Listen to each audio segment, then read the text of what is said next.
여러분 반갑습니다. 제10회 국회 국가통계방법론 온라인 심포지엄 네 번째 세션의 차장을 맡게 된 통계청 빅데이터 통계과장 윤지숙이라고 합니다. 이번 세션의 주제는 데이터 과학입니다. 다양한 출처의 자료를 활용한 빅데이터, 기계학습, 모델링, AI 기법 등 최신 방법을 소개하고 또 논의해보는 시간을 갖도록 하겠습니다. 주제 발표는 한국외국어대학교 최대우 교수님, 주 아일리스 박재현 대표이사님, 삼정 KPMG 이광춘 상무님께서 발표해 주시겠고요. 토론회는 인하대학교 김승환 교수님, 한국전자통신연구원 임수종 책임연구원님께서 수고해 주시겠습니다. 세션이 진행되는 동안 질문이 있으신 분들은 심포지엄 공식 홈페이지의 질문하기 메뉴에서 실시간으로 질문이 가능합니다. 그리고 발표 중간에는 질의응답 없이 진행을 하고 토론을 마친 후에 별도의 질의응답 세션을 통해서 질문을 갖도록 하겠습니다. 그럼 세션을 시작해 보겠습니다. 첫 번째 발표는 한국외국어대학교 통계학과 최대우 교수님께서 데이터 과학 궤관 및 학계 동향을 주제로 발표해 주시겠습니다. 네, 안녕하세요. 방금 소개받은 한국외대 통계학과 최대우입니다. 오늘 제목은 이제 데이터 과학 궤관 및 학계 동향인데요. 오늘의 이제 주로 어떤 내용으로서 이제 필요한 우리가 이제 특히 이제 인공지능 시대를 위해서 이제 데이터 과학자들이 뭘 준비해야 되는지에 대해서 조금 AI와 관련된 이론적 내용을 잠시 소개해 드리면서 한번 진행을 해 보겠습니다. 제가 이제 빅데이터 관련돼서 다음 보시는 이제 슬라이드를 이제 많이 소개를 해드리는데요. 이 자료는 제가 지금 EMC 스퀘어라는 그 데이터 스토리지를 만들던 회사예요. 그래서 EMC 스퀘어라는 회사는 제가 알기로는 델 테크놀로지라는 회사에 인수가 됐는데요. 개인적으로 이 그림을 상당히 좋아하는 게 좌측에 보시면은 저기 그 썩은 고기를 먹는 이제 독수리들이 날아다니는 트래디셔널 타운이라고 있고요. 거기 보시면은 우리가 정형 데이터와 관련된 그런 용어들이 많이 나와 있습니다. 그래서 데이터 웨어하우스라든지 ETL이라든지 이런 정형 데이터와 관련된 내용이 있고요.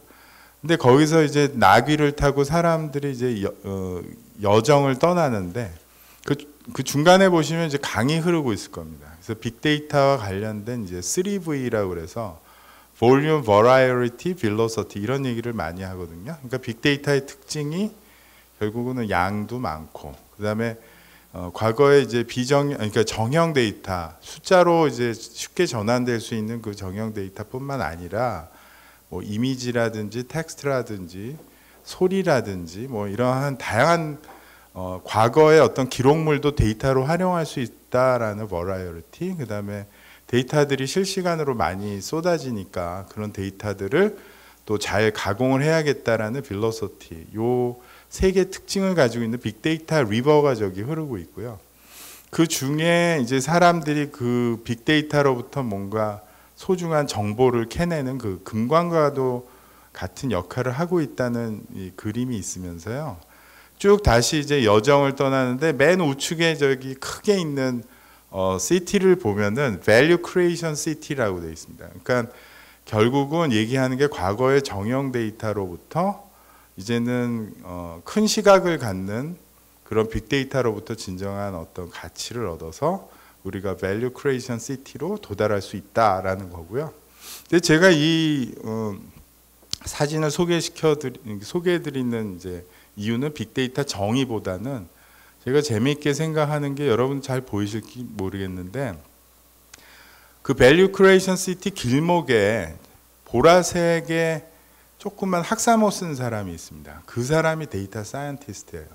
결국은 Value Creation City로 가는 데 있어서 가장 중요한 역할을 하는 사람이 데이터 사이언티스트다라는 거를 나타내는 데 있어서 가장 적합한 그림이 아닌가 해서 소개를 해드리는 겁니다.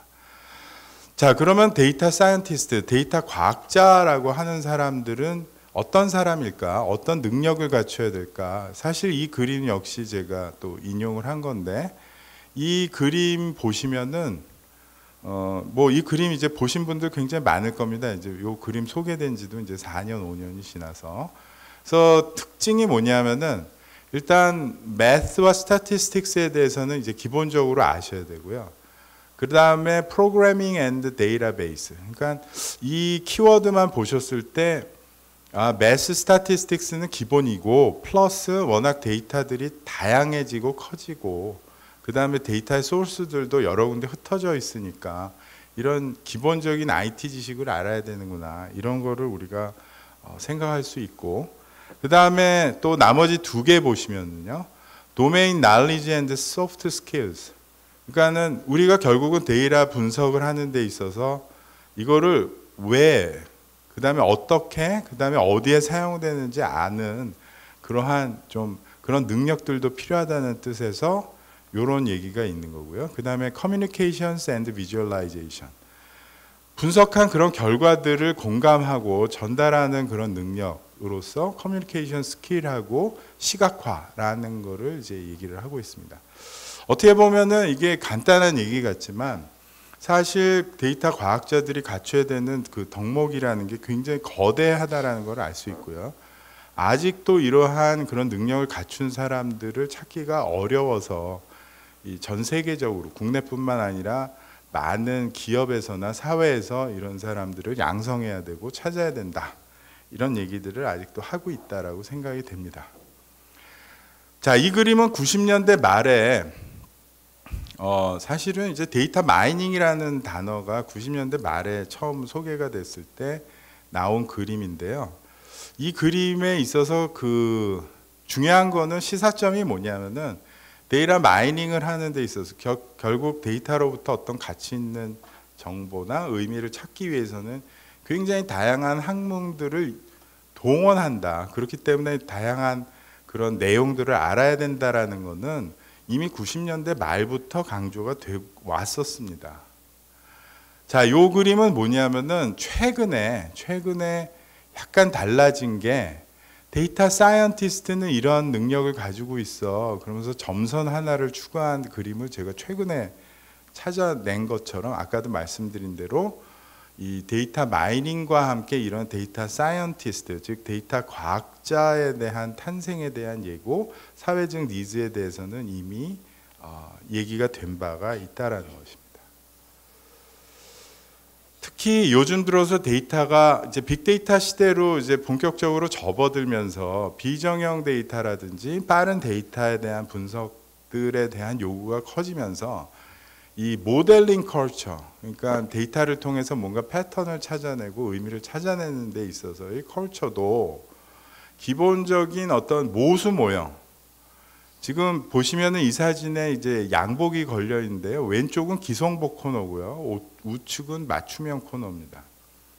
다시 말씀드려서 이제 모수 모형이라고 하는 거는 우리가 보통 일반인들이 얘기하는 그 통계 모형, 그러니까 수식이 이제 밖으로 드러나서 해당되는 파라메타만 추정하는 그런 모델링 컬처가 여러분들이 아는 소위 얘기하는 뭐 통계적 모형인데 저는 개인적으로 그런 용어를 좋아하지는 않습니다.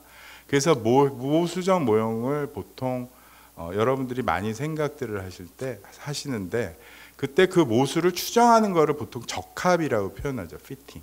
그러니까 하나의 그 수식이 하나의 그 기본적인 기성복의 틀이라고 그러면은 사람 몸에 맞추는 어떤 적합 과정이 있고요. 그런데 이제 데이터가 워낙 이제 복잡성이 커지고 사이즈도 커지고 그러니까 데이터를 통해서 알고리즘믹 어프로치를 통해서 모델들을 트레이닝해서 만드는 그런 컬처로 급속하게 무게중심이 가고 있다라고 이해하시면 될 것 같습니다. 자, 이러한 그런 그 모델링 컬처가 바뀌는 거는 결국 빅데이터 시대와 함께 당연히 부응할 수밖에 없는 시대적인 요구이기도 하고요. 또 그에 따라서 이제 AI라는 것들이 이제 또 데이터 과학자가 해결해야 되는 아주 중요한 그런 주제 중에 하나입니다. 그러면 AI라는 게 무엇인지 조금 설명을 해드리면은 많은 분들이 지금 보시는 것처럼 AI 하면 떠오르는 이미지가 왼쪽처럼 영화들을 많이 보셔서 AI 그러면 like human이라는 것부터 생각을 하십니다. 그 다음에 또 많은 분들이 AI를 자각하고 인식하기 시작한 거는 2016년에 이세돌 구단이 바둑에서 지면서 실제로 AI라는 게 존재하는구나 이런 거를 아는 그 정도의 이미지를 갖고 계신데, 사실 AI의 정의는 지금 보시는 것처럼 레셔널 에이전트를 만들어내는 과정이다라고 보시면 될 것 같아요. 그럼 여기서 에이전트라는 건 뭐냐면은 어떤 주변의 상황을 인지하면서 행동하는 그 무엇이라고 보시면 될 것 같고요. 자, 중요한 키워드는 이 레셔널인데, 레셔널은 굉장히 광의적인 의미를 가지고 있습니다. right하다, 그러니까 올바른 일을 나 대신 해주는, 주변의 상황을 인지하고 행동을 해주는, 대신에 중요한 거는 rational입니다. 그러니까 합리적이라는 게 뭐냐면은 사실은 이 합리적이라는 게 내가 적용하려고 하는 문제에 따라서 굉장히 다양할 수가 있는 거죠. 예를 들어서 카드사 같은 경우는 굉장히 중요한 의사결정 중에 하나가 카드를 발급하는 여부도 중요하지만 각 개인에게 어떠한 한도를 부여하는가, 이런 것들이 굉장히 중요합니다. 이 한도가 왜 굉장히 중요하냐면은 쓸데없이 많이 주는 것도 문제고요, 안타깝게 적게 주는 것도 문제입니다. 그러니까 최적의 포인트를 찾아야 되는데 그 최적이라고 하는 그 레셔널의 그 기준이 수익성일 수도 있고 마켓쉐어의 이제 확장일 수도 있고, 이게 다 레셔널의 어떤 포인트라고 보시면 될 것 같아요.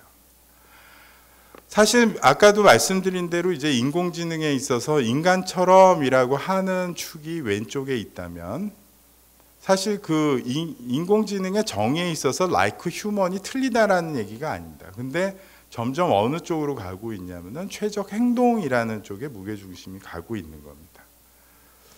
자, 이 최적의 어떤 인간의 행동을 찾는다라고 하는 데 있어서 가장 중요한 또 관련된 키워드가 딥러닝입니다. 왜 이 딥러닝이 인공지능과 함께 얘기될 수밖에 없느냐 하면은, 제가 지금부터 말씀드리려고 하는 거는 인공지능은 결국 함수 추정의 문제다라는 거예요. 지금 보시는 이 동영상에 있어서 이제 보라색 점들은 우리가 눈으로 그 다음에 우리가 취득할 수 있는 데이터고요. 그 보라색과 동일한 색깔의 지금 선은 우리가 추정하고 싶은 진실의 펑션입니다. 함수. 자, 딥러닝은 결국 뭐냐면은 우리가 취득할 수 있고 눈으로 확인할 수 있는 그 데이터로부터 저 진실의 보라색 펑션을 추정하는 그런 굉장히 좋은 도구다. 그래서 지금 계산이 진행됨에 따라서 이 검은색의 그 함수가 보라색의 모습을 흉내내고 있는 저 모습이 바로 딥러닝의 역할이라고 보시면 될 것 같습니다. 사실 이 딥러닝은 이론적으로는 50년대 말에 콜모고로프의 어떤 이론에 의해서 이게 완성이 된 바가 있고요. 그렇지만 이게 이론이 우리의 현실 세계에 적용되는 데 있어서, 다시 얘기해서 그만한 데이터, 그 다음에 그 데이터에 의해서 이 복잡한 딥러닝의 웨이트 값들을 계산하는 데까지는 굉장히 많은 시간들이 걸렸다라고 이해하시면 될 것 같습니다. 자, 지금 보시는 거는 우리가 이제는 뭐 그 흔하게 여러분 주변에서도 이제 접할 수 있지만 사진을 인식하는 그런 모델, 그 다음에 뭐 집에도 많이 있는 AI 스피커를 이해하는 모델을 가만히 보면은 맨 좌측 부분에는 인풋이 들어오게 되면은 딥러닝의 복잡한 그런 신경망 구조를 통해서 결국 아웃풋에서는 뭔가 인지하는 그런 모델을 보실 수가 있는 거고요. 조금 요 이제 이미지를 보시면은 이게 숫자를 사람이 손으로 쓰게 되면은 굉장히 복잡한 딥러닝 아키텍처를 거쳐서 맨 마지막에는 지금 입력된 이미지가 0부터 9까지 중에 숫자 중에 어떤 것이 맞는지에 대한 그런 하나의 그 시뮬레이티드 되고 있는 이미지를 보고 계십니다. 자, 이 그림이 이 동영상이 시사하는 바는 뭐냐면은 저 복잡한 선들 위에 있는 웨이트들, 즉 일종의 데이터로부터 우리가 구해야 되는 파라메타의 개수가 엄청나게 많다는 거고요.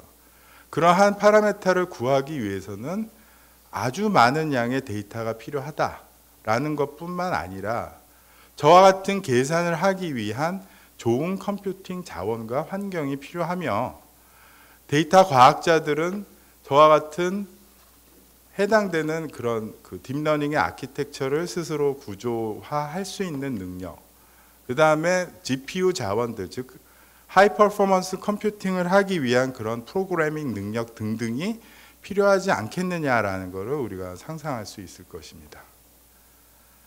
자, 이 AI 결국은 함수 추정이고요. 결국은 지금 보시는 것처럼 왼쪽에 8이라고 쓰여져 있는 핸드라이팅 그런 결과들이 디지털라이즈해서 인풋이 되면 검은색에 해당되는 F라는 함수를 거쳐서 8이라는 것을 매핑시켜주고, 그 다음에 음성 데이터가 들어오면은 파란색 F 펑션을 거쳐서 음악 틀어줘를 알 수 있는 그런 함수 추정인 거고요. 지금까지 해왔던 이런 데이터와 관련된 모든 행위들이 일종의 함수 추정의 형태로 볼 수 있다고 여러분들 이제 상상하시면 될 것 같습니다. 자, 그 다음에 이제 그 또 중요한 한 포인트는 뭐냐면은, 자, 인공지능 시대, 특히 빅데이터 시대에 있어서 또 필요한 그 데이터 사이언티스트들, 데이터 과학자들의 능력이 뭐냐면은 비정형 데이터에 대한 처리, 그 다음에 또 인식 모델들을 만드는 그런 과정이라고 볼 수 있습니다. 지금 보시는 이 세 분은 그 AI와 관련돼서는 이제 뭐 신격화되어 있는 그런 맨 왼쪽에 루쿤, 그 다음에 가운데 힌튼, 우측에 벤지오, 이런 분들이 있는데요. 특히 이 힌튼이 이 딥러닝에 있어서 커다란 또 기여를 한 부분이, 딥러닝의 역할이 아까도 말씀드린 대로 함수 추정의 어떤 가장 좋은 도구이기도 하지만 정보 축약의 그런 역할을 하고 있습니다. 그래서 맨 왼쪽에 5차원의 데이터가 입력이 되면 맨 우측에 다시 정보를 재생시키는 그런 하나의 아키텍처를 보여드리고 있는데요. 그 중간에 보시면은 2차원의 데이터로 축약시켰다가 다시 5차원으로 복원시키는 그런 하나의 오토 인코더라고 하는 그런 개념을 이 힌튼이 소개한 바가 있습니다. 자, 그래서 이제 정보를 축약하는 부분 인코더, 그 다음에 다시 재생시켜주는 디코더, 이와 같은 딥러닝의 어떤 그 아키텍처를 계속 훈련을 하게 됐을 때 우리가 활용할 수 있는 분야는 저해상도 데이터를 뭐 이미지를 복원시켜주는 그런 데도 활용이 되고 있고요. 그래서 지금 이러한 지금 기사 하나 인용을 했는데 아마 최근에 나온 기사일 겁니다. 올해. 그래서 뭐 예를 들어서 모자이크된 데이터들을 이제 복원시켜준, 뭐 100% 복원이라기보다는 계속 사진을 보면서 훈련을 시키게 되면은 그 딥러닝 아키텍처들이 자기가 상상해서 하이 레졸루션 데이터로 복원시켜주는 그런 능력을 만들 수가 있다라는 거예요. 아울러서 이 딥러닝이라는 게 내추럴 랭귀지 프로세싱, 언어 엔진 쪽에서도 탁월한 역할을 하고 있는데 기본적인 원리는 뭐냐면은 텍스트 데이터들을 임베딩, 즉 벡터라이제이션 하는 그런 능력을 가지고 있기 때문에 지금 정보 축약에 있어서 굉장히 탁월한 능력을 활용해서 여러 가지 비정형 데이터를 처리할 수 있다라는 겁니다. 그와 관련해서 이제 버트라는 엔진은 이 딥러닝의 그 굉장히 그 복잡한 아키텍처를 가지고 있어서 1억 1천만 개의 파라메타를 가지고 문장을 이해할 수 있는 그런 능력을 가지고 있고요. 이런 버트뿐만 아니라 최근 들어서는 오픈 AI에서 GPT-3라고 하는 굉장히 복잡한 딥러닝 아키텍처, 앞에 버트가 한 1억 1천만 개 정도의 파라메타, 즉 웨이트 값을 가지고 있었다면 GPT-3 같은 거는 175억 개 정도의 파라메타를 가지고 있는 그런 복잡한 그런 엔진을 만들어내며 굉장히 놀라운 성능들을 지금 보여주고 있습니다. 자, 이 버트를 활용한 여러 가지 이제 그 활용에 대해서는 시간 관계상 좀 생략을 하고요. 아울러서 또 이 딥러닝, 그 다음에 이제 AI에서 굉장히 중요한 그 주제 중에 하나가 이제 최적화입니다. 지금 보시는 사진은 뭐 알파고에 대해서는 여러분들 많이 알고 있지만 의외로 최근에 발표된 이 알파스타, 다시 얘기해서 스타크래프트도 이제 강화학습 기반의 이런 로봇이 사람을 이길 수 있다라는 것은 많이 접하지 못하셨겠는데, 이러한 옵티마이제이션이 상당히 AI에 있어서 중요한 역할을 하고 있고, 이 또한 이 데이터 사이언티스트들이 이제 해결해야 될 문제가 아닌가 생각합니다. 자, 그러면 요 사진을 이제 보여드리면서 좀 제 강연을 좀 마무리를 하면은, 데이터를 통해서 뭔가 효율을 찾고 최적화하는 그런 문제들에 대해서는 상당히 오랜 기간 노력을 해왔었습니다. 그 시대를 저는 이제 비즈니스 인텔리전스라고 얘기를 하면, 비즈니스 인텔리전스로부터 아티피셜 인텔리전스가 뭐가 달라졌냐? 일단 데이터의 범위가 굉장히 광범위해져서 우리는 그 광범한 그런 데이터를 빅데이터라고 부른다. 그 다음에 우리가 분석하는 데 있어서 사용됐던 그런 도구들도 R이나 파이썬처럼, 그 다음에 파이토치나 텐서플로우처럼 오픈소스 기반으로 변하기 시작했다. 워낙 큰 데이터들을 복잡한 모델에 적합하기 위해서 결국은 좋은 컴퓨팅 환경을 다룰 수 있는 능력 자체가 필요하다. 이렇게 말씀을 드릴 수가 있고요. 자, 그래서 그러면은 이제 학계 동향이라기보다는 점점 이 학교에서 이런 새로운 시대에 부응하는 데이터 사이언티스트들을 우리가 양성하기 위해서는 이 딥러닝과 관련된 아키텍처에 대한 교육, 그 다음에 정보를 축약할 수 있는 그런 임베딩에 대한 이해, 파이썬이나 딥러닝 백엔드 엔진, 딥러닝 백엔드 엔진은 이제 구글의 텐서플로우라든지 파이토치 이런 거를 백엔드 엔진이라고 하는데, 그와 같은 이제 언어들을 자유롭게 사용할 수 있는 그런 능력들이 필요하고요. 그 다음에 기본적으로 오히려 점점 수리적인 이해, 수식에 대한 이해, 이런 부분들이 더 많이 요구되는 시대면서 전통적인 통계, 즉 파라메트릭한 어프로치보다는 난파라메트릭한 어프로치에 대한 이해, 이런 부분들이 학교에서 더욱 좀 강조돼야 되는 부분이 아닌가 이렇게 생각이 됩니다. 아울러서 그러면은 지금까지 다뤘던 그런 모수적 모형, 전통적인 통계 모형의 의미가 없어지냐, 오히려 더 그 부분의 중요성은 올라가고 있습니다. 그러니까 AI가 더 많은 실생활에 우리가 적용이 되면서 이 AI가 설명력이 약한 부분을 이제 보완하기 위해서 파라메트릭한 어프로치들, 즉 전통적인 통계와 결합해서 쓰여지는 그런 explainable AI 부분들도 함께 교육이 돼야 되지 않나 이렇게 생각이 됩니다. 네, 제 발표는 여기서 마치겠습니다. 감사합니다. 최대 교수님 발표 감사합니다. 다음으로 주식회사 아일리스 박재현 대표께서 머신러닝 기법 국가 통계 적용 사례, 또 현재 진행 중인 프로젝트라고 합니다.를 주제로 발표해 주시겠습니다.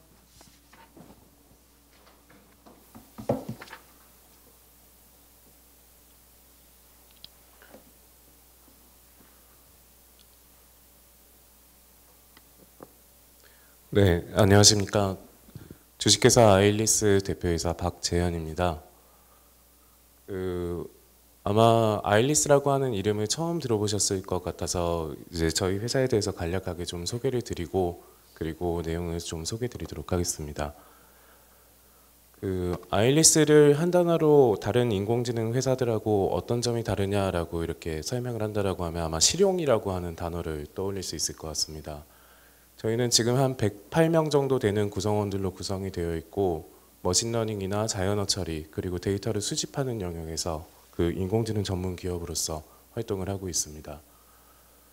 보통 그 기업뿐만이 아니라 기관도 마찬가지인데, 결국에는 그 기관에서 제공하는 서비스하고 그 사용자가 어떻게 관계를 맺을 것이냐, 이것을 보통 비즈니스 모델이라고 이야기하고, 이 비즈니스 모델에서 데이터를 기반으로 그 관계를 보다 정교하고 밀접하게 맺는 것을 디지털 트랜스포메이션이라고 이야기를 합니다. 이 디지털 트랜스포메이션을 위해서는 머신러닝이나 자연어 처리와 같은 데이터 분석 기술 이외에도 데이터를 스크래핑해오거나 API로 데이터를 서비스하는 등의 다양한 수집과 분석의 영역의 기술들이 필요하게 되고 저희는 이러한 풀스택을 제공을 하고 있는 인공지능 기업이라고 봐주시면 될 것 같습니다. 현재 저희가 활동을 하고 있는 무대는 한국뿐만이 아니라 일본, 태국, 말레이시아, 싱가포르 같은 전 세계 17개국에 있는 여러 고객사들과 금융, 물류, 유통 등의 다양한 산업 분야에서 활동을 좀 하고 있습니다. 지금 현재까지 2018년부터 시작된 글로벌 사업이 한 2년 정도의 시간을 거쳐서 약 17개국에 저희 기술을 수출하게 되는 그런 쾌거를 얻을 수가 있었고요. 한국의 스타트업으로는 조금 독특하게도 11개국 출신의 그 석박사급 인재들이 지금 함께하는 그런 구조들을 띠고 있습니다. 본 사업에서는 국가 통계에 관련해서 저희가 통계청 그리고 통계개발원하고 진행했던 사업은 저희 자회사 중에 하나인 리비라고 하는 회사에서 진행을 했었고, 이 리비에는 그 자연화 처리에 관련된 전문가들이 상당히 많이 포진을 해 있습니다. 오늘 여러 가지 이제 발표 내용들을 들으실 텐데 사실 보시는 것처럼 저는 기업인입니다. 그래서 학계에 대한 어떠한 자세한 연구 그런 내용들을 다루는 것들보다 실용적으로 이 기술들이 어떻게 활용될 수 있는지를 중심으로 좀 설명을 드리려고 하고요. 특히 저희가 지난 4월부터 진행을 했었던 국가 통계의 인공지능 기술을 어떻게 접목을 하고 있는지에 대해서 자세하게 좀 말씀드릴 예정입니다. 머신러닝에 대한 이해 수준이 아마 상이하게 다를 것 같아서 그냥 일반 사람의 수준으로 아주 쉽게 이해할 수 있도록 간단하게 설명을 좀 드리도록 하겠습니다. 방금 전에 최 교수님께서도 이야기를 주셨지만은 인공지능이라고 하는 단어를 들으면은 여러분들은 어떤 단어가 머릿속으로 가장 첫 번째로 떠오르십니까? 아마 대부분의 사람들은 로봇을 떠올리게 될 겁니다. 그리고 사람을 대체할 것 같은 그 불안한 감정들이 자극이 되면서 그 로봇이 앞으로 가지고 오게 되는 변화에 대해서 상상을 주로 하실 겁니다. 로봇이라고 하는 것이 여기서 의미를 하는 바는 자동화입니다. 보통 인공지능이 사람을 대체한다라고 하는 관점으로 바라보고 그 자동화되는 것에 집중을 하는 것에 반해서 실제 산업계에서는 이 자동화보다 조금 더 주목을 하고 실용적으로 활용을 하려고 하는 영역들이 있습니다. 그게 바로 사람의 인지 능력을 훨씬 뛰어넘는 컴퓨팅 파워를 바탕으로 하는 고도화라고 생각을 하면 됩니다.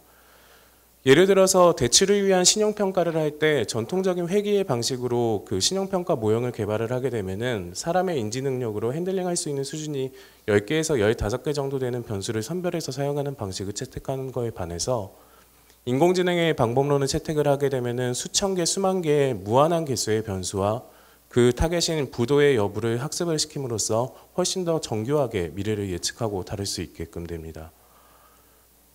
전통적인 통계 방식에 비해서 요즘에 들어서 머신러닝이 화두되는 이유를 간단하게 말씀을 드리면 딱 두 가지라고 볼 수 있습니다. 일단 빅데이터가 어마어마하게 증가를 해서 활용할 수 있는 데이터, 가용 데이터가 많이 늘어났고요. 두 번째로 그러한 데이터를 활용할 수 있는 컴퓨팅 파워가 발달을 했다라는 점입니다. 인공지능 머신러닝을 조금 더 간단하게 개념으로 좀 설명을 드리면은 왼쪽에 위치한 그 두 개의 함수를 잘 보시면은 A와 B라고 하는 입력값을 넣었을 때 사람이 더해라 라고 하는 명령어를 지정해 줬을 때 A 플러스 B라고 하는 결과가 나오게 됩니다. 그러면은 3하고 5라고 하는 입력값을 넣으면은 이미 더해라 라고 결정되어 있었기 때문에 8이라고 하는 결과값이 나오게 되고 이것을 일반적인 개발이라고 이야기를 합니다. 근데 머신러닝 같은 경우에는 A, B라고 하는 입력값과 C라고 하는 출력값은 주는데 그 사이에 관계는 주지 않는 겁니다. 대신에 그 관계에 해당하는 여러 가지의 데이터들 9, 29를 넣었을 때 38, 3, 5를 넣었을 때 8, 7, 11을 넣었을 때 18이 나오는 이러한 데이터들을 제공을 하는 겁니다. 그런 그 관계를 기계가 스스로 학습해서 덧셈이라고 하는 것을 이해하는 그런 방식으로 기계가 스스로 학습하기 때문에 머신러닝이라고 기계학습이라고 표현이 되는 겁니다. 이렇게 단순한 덧셈이 아니더라도 굉장히 복잡한 함수를 만들 때도 더 많은 데이터의 양을 사용하게 되면 당연히 더 정교한 함수를 만들 수 있게 되는 것이 자명합니다. 그래서 전통적인 통계 방법론하고 인공지능을 비교할 때 가장 쉽게 설명을 할 수 있는 방법은 전통적인 통계 모형 같은 경우에는 전문가가 10개에서 15개 되는 변수를 자신의 경험과 주관에 의해서 선택하게 되고 거기에 따라서 설명을 할 수 있는 회귀 모형들을 개발을 해서 내가 예측하고자 하는 대상을 판별을 하게 됩니다. 근데 인공지능 같은 경우에는 그 무수히 많은 데이터의 가용한 범위를 최대한 잘 찾아내서 입력을 하고 거기에 해당하는 그 결과값만 같이 제공을 해주면은 그 관계를 인공지능이 스스로 학습함으로써 훨씬 더 높은 정교한 예측 활동을 할 수가 있게끔 되는 것이 그 구조입니다. 근데 여기서 물음표로 표시를 한 것처럼 사실 전통적인 통계 반복론 같은 경우에는 회귀 방법으로 사람이 이해하고 제어할 수 있는 방법으로 제공되는 거에 반해서 그 머신러닝 반복론 같은 경우에는 굉장히 높은 차원의 데이터와 비선형적인 방법론들이 사용되기 때문에 그 안에 어떠한 작용들이 일어나서 이러한 결과값이 나왔는지를 정확하게 해석하기가 좀 어려운 그런 과제들이 여전히 남아 있습니다. 이런 머신러닝 방법론은 금융뿐만이 아니라 물류, 유통, 제조 등 다양한 산업 분야의 다양한 업무에 적용이 돼서 현재 활용이 되고 있고요. 이런 머신러닝 기술이 접목되기 위해서 가장 중요한 것은 사실 기술이나 사람이라고 하는 문제들보다 데이터의 양과 질이 얼마나 확보되어 있는가가 훨씬 더 중요한 문제로 다가서게 됩니다. 그래서 현재 그 표에서 보시면은 좌측에 보이시는 금융권에 훨씬 더 많은 레퍼런스들이 있는 이유가 금융권 같은 경우에는 2000년대 초반부터 리스크 관리를 위해서 전통적인 통계 반복론을 활용해서 예측 분석을 하였었기 때문에 그 데이터의 가용의 상태가 다른 산업 분야에 비해서 월등하게 좋았었고 이제 나아가서 점점 의료, 의학, 제조, 물류, 유통 등의 다양한 산업 분야에서도 지금 점진적으로 확대해서 글로벌 산업 인공지능 레퍼런스들이 만들어지고 있는 상황입니다. 간단하게 머신러닝에 대한 개념을 설명을 드렸습니다. 이제 국가통계에 이 머신러닝 기술이 어떻게 접목이 되고 있는지 이런 다양한 사례들을 제가 좀 설명을 드리려고 합니다. 네, 잘 아시는 것처럼 국가통계는 정책이나 그 사회에 미치는 영향이 워낙 중요하기 때문에 사실 이러한 새로운 선진 기법들을 적용을 하는 데 있어서는 굉장히 신중을 가할 수밖에 없습니다. 전 세계적으로 지금 이런 인공지능 기술들을 국가 통계에 적용하는 사례들을 보면은 통계 분석 프로세스, 통계 생산 프로세스 중에서 신규 통계를 생산하는 영역보다 통계 생산하는 프로세스의 효율화에 주로 집중을 하고 있는 것을 확인을 할 수가 있습니다. 마찬가지로 한국 역시 그 유사한 방향으로 지금 그 도입 절차를 거치고 있고 여기에서 아래 두 개에 위치한 산업 직업 분류 코드를 머신러닝에 적용하는 것 그리고 인공지능 기반 챗봇으로 통계 서비스를 코시스를 개편을 하는 이 두 가지를 통계청 통계개발원과 저희 그 당사인 주식회사 아일리스하고 함께 진행을 하고 있습니다. 먼저 국가통계 포털의 인공지능 챗봇이 현재 어떻게 구축이 되고 있는지 설명드리겠습니다.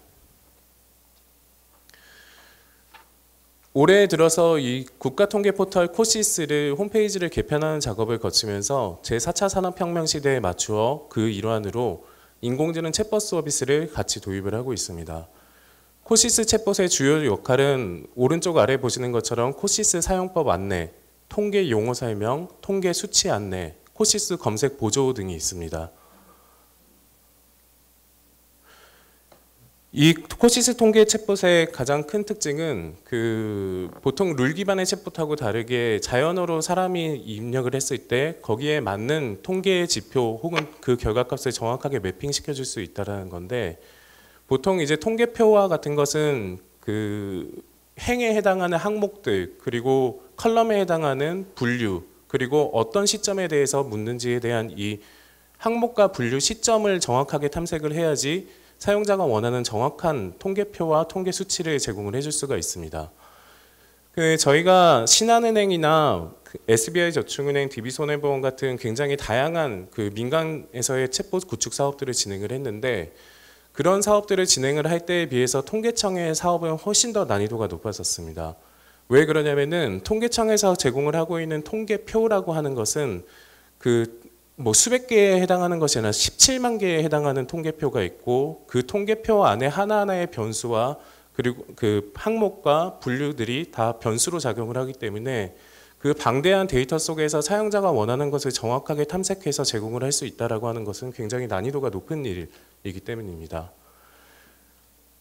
그래서 저희 같은 경우에는 일단 사용자가 입력을 해서 예를 들어서 자살률을 알려줘 라고 입력을 할 경우에 그 자살률에 맞는 데이터를 주기 위해서 통계표의 항목 분류 시점을 기반으로 수치를 탐색을 시작을 하고 만약에 시점 정보가 부족하다. 2018년을 묻는 건지 19년을 묻는 건지가 불명확하다라고 할 경우에는 제 지리로 최근 시점을 먼저 답한 후에 그 시점을 다시 한번 확인하는 과정을 통해서 사용자가 원하는 답으로 유도를 하기도 하고 항목과 분류 정보가 부족할 경우에는 마찬가지로 제 지리를 통해서 최대한 3번 내의 질문을 통해서 사용자가 원하는 결과에 도달할 수 있도록 현재 챗봇 서비스를 구축을 하고 있습니다.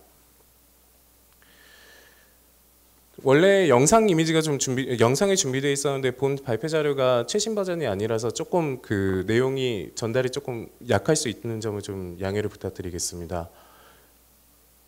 일단 기본적으로 그 코시스 통계 사이트에 보면은 국가 통계 포털에 보면은 가장 위에 그 검색을 할 수 있는 검색 창이 있고요. 그리고 우측 아래에 보면은 말풍선으로 그 코시스 챗봇이 떠 있게 됩니다.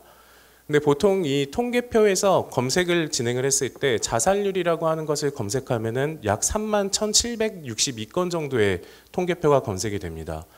그럼 사용자는 그 31,762개의 통계표 중에서 내가 원하는 자살률을 탐색을 해서 찾아내야지 되는데 사실 통계 전문 용어에 익숙하지 않은 일반인들로서는 원하는 결과가 어디에 있는지 탐색을 할 수가 없기 때문에 중간에 포기를 하거나 문의를 하게 되는 경우들이 빈번하게 발생을 하게끔 되어 있습니다.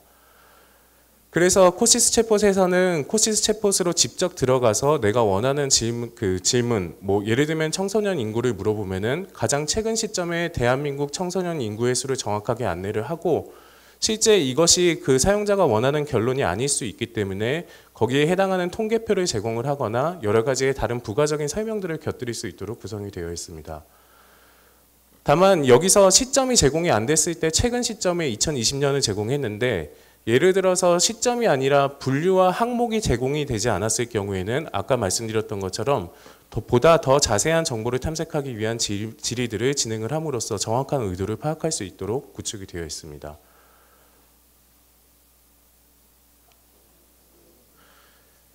이 챗봇을 구축하는 데는 머신러닝 기술이 적용이 되었는데 그 머신러닝 기술이 적용이 되었다는 것은 기본적으로 룰 패턴의 방식하고 비교를 해볼 수가 있습니다.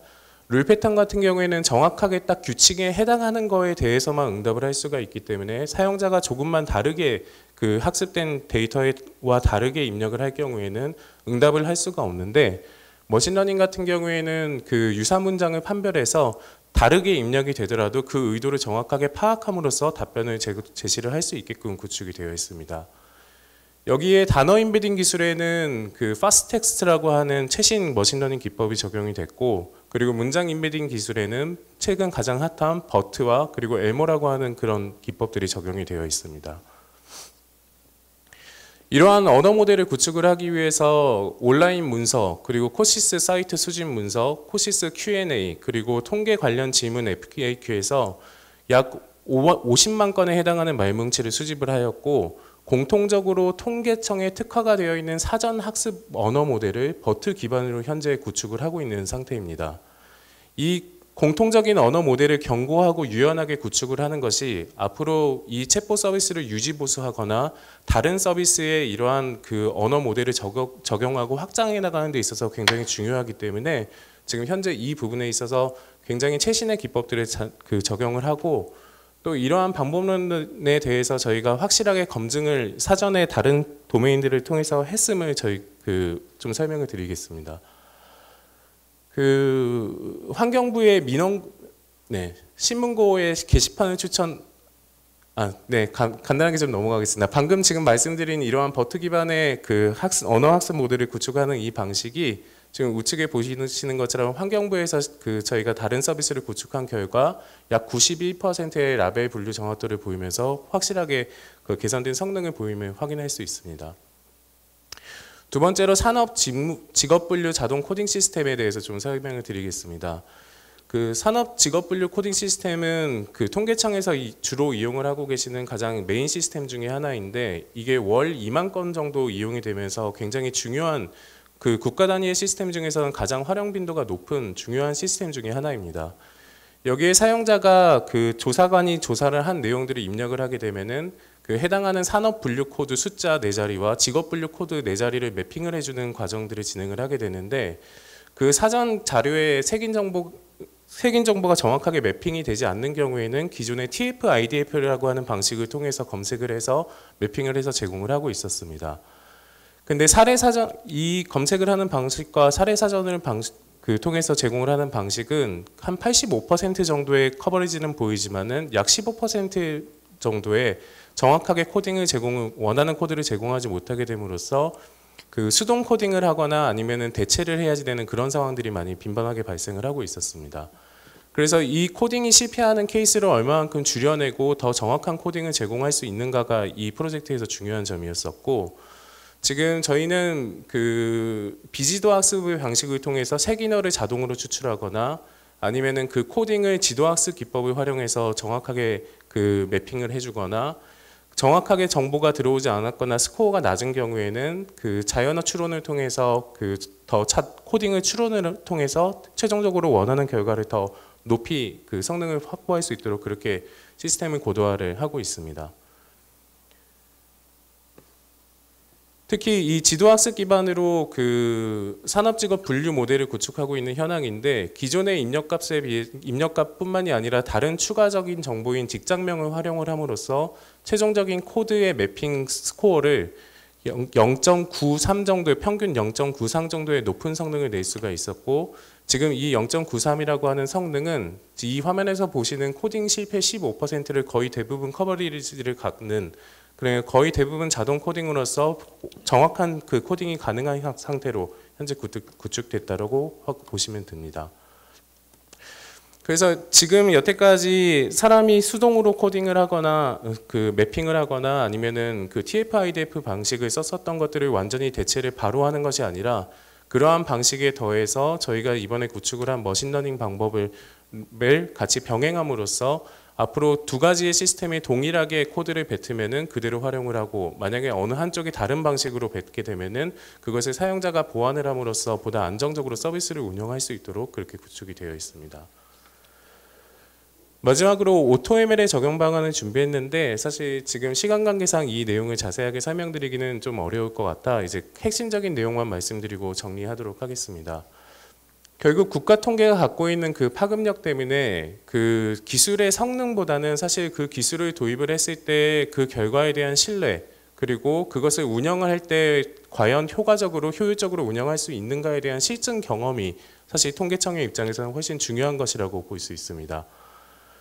그래서 지금 저희가 생각을 하는 거는 국가 통계에 관련된 통계청 그리고 통계개발원에 관련된 분들이 모두 AI 기술을 확보하는 것은 워낙 어려운 문제이기 때문에 AutoML이라고 하는 방식을 채택을 함으로써 내부의 AI 분석 프로세스를 정립해서 그 자체적인 개발 역량을 확보하는 것을 저는 제안해 드리고 싶습니다. 아까 최 교수님도 말씀해 주셨는데, 결국 머신러닝 기술을 활용하기 위해서는 개발, 통계, 수학, 그리고 도메인 널리지라고 하는 이런 방대한 지식 영역 그리고 경험들을 확보를 해야 되는데, 이러한 그 경험들을 갖추고 있는 인재를 채용하거나 육성하는 것은 굉장히 어려운 문제입니다. 그렇기 때문에 일반 산업 현장에서도 단일 건들을 외주를 줘서 위탁 운영을 하던 방식에서 점점 기술 내재화를 위한 노력들을 많이 기울이고 있고, 인공지능 기술 인재들을 직접 채용하는 경우도 있지만은 그 수급이 매우 어려워서 AutoML 같은 기술들을 활용한 현업부서 주도의 분석 환경을 현재 구축을 하고 있는 게 글로벌 메가 트렌드입니다. 기술은 파이썬이나 뭐 이런 개발 언어, 워크벤치, 전통적인 통계 툴을 전문가가 활용하던 시대에서 누가 사용하더라도 쉽고 누가 사용하더라도 좋은 성능을 내는 방향으로 1사분면의 방향으로 점점 발전을 하고 있고, 2사분면에 해당하는 그 기술을 오토메이티드 머신러닝, AutoML이라고 이야기를 합니다.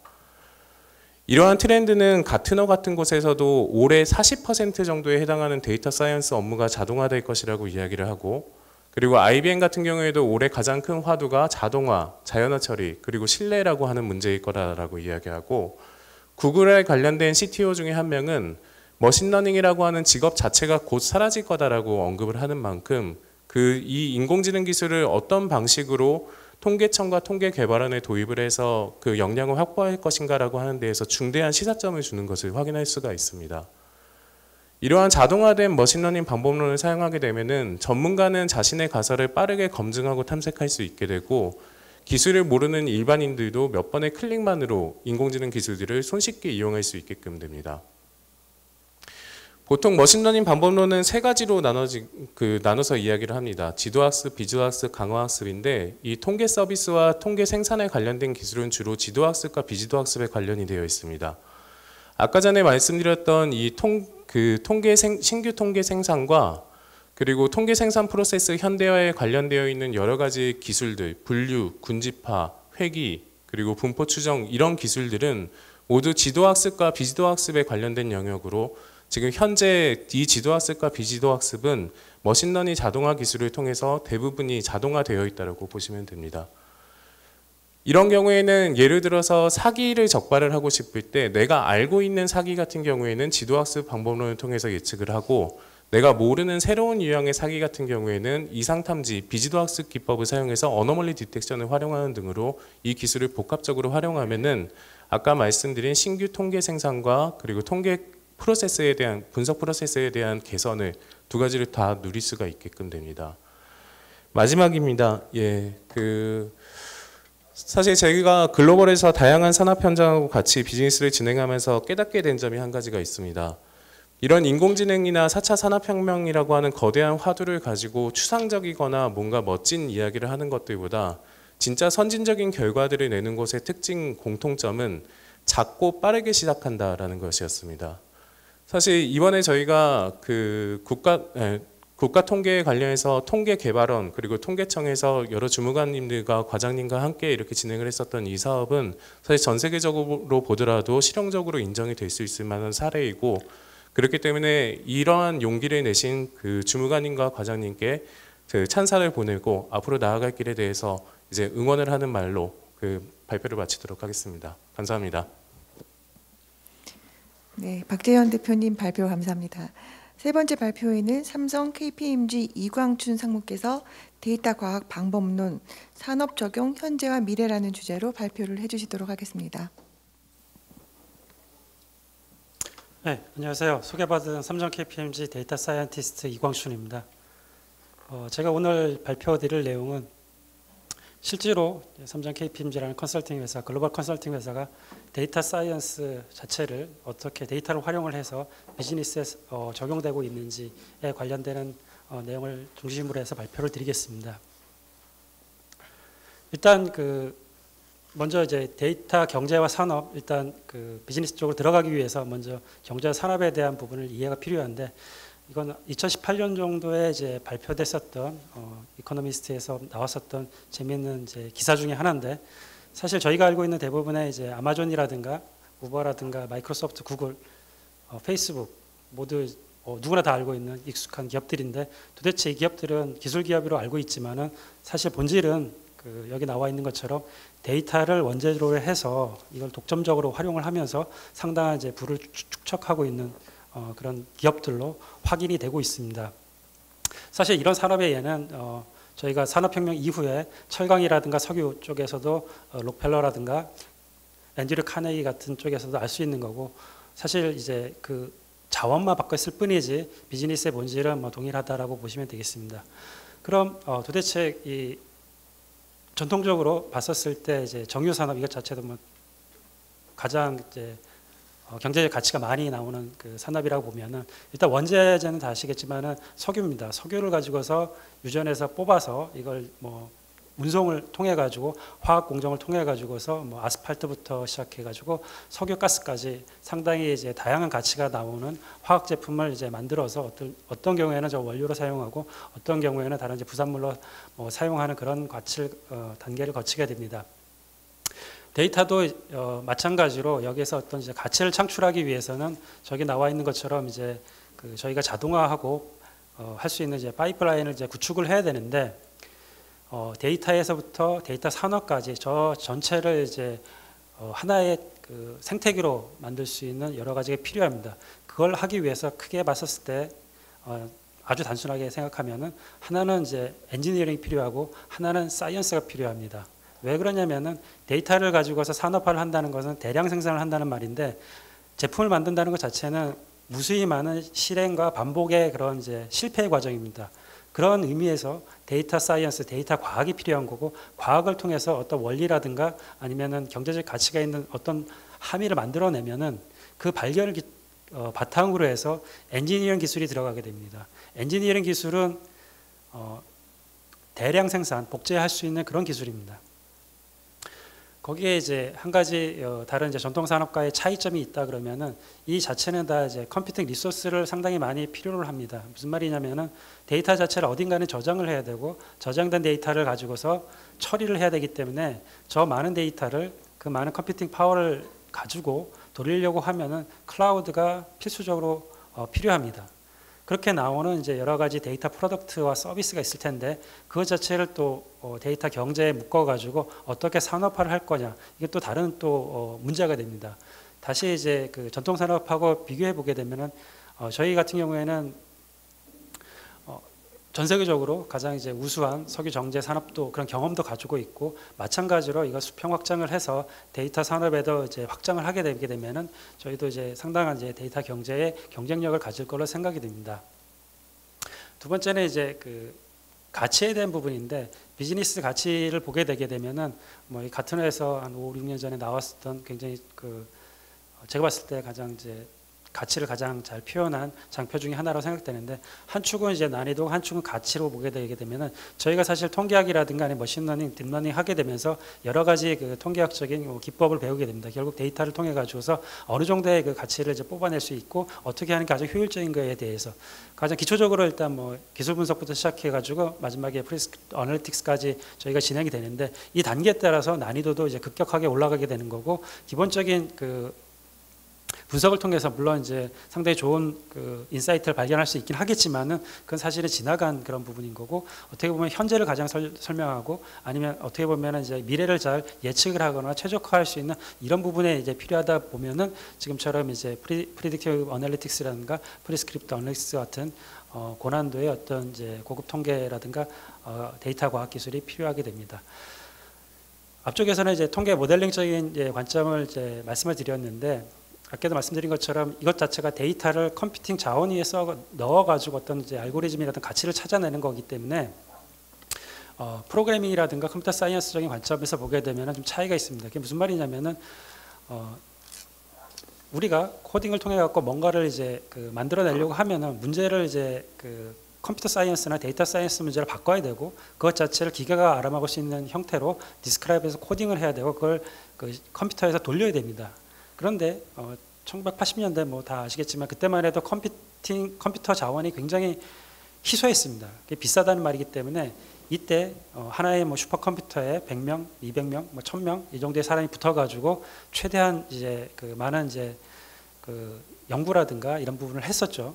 그러다 보니까 이제 그 실행에 대한 부분이 굉장히 강조합니다. 속도에 대한 부분이어서.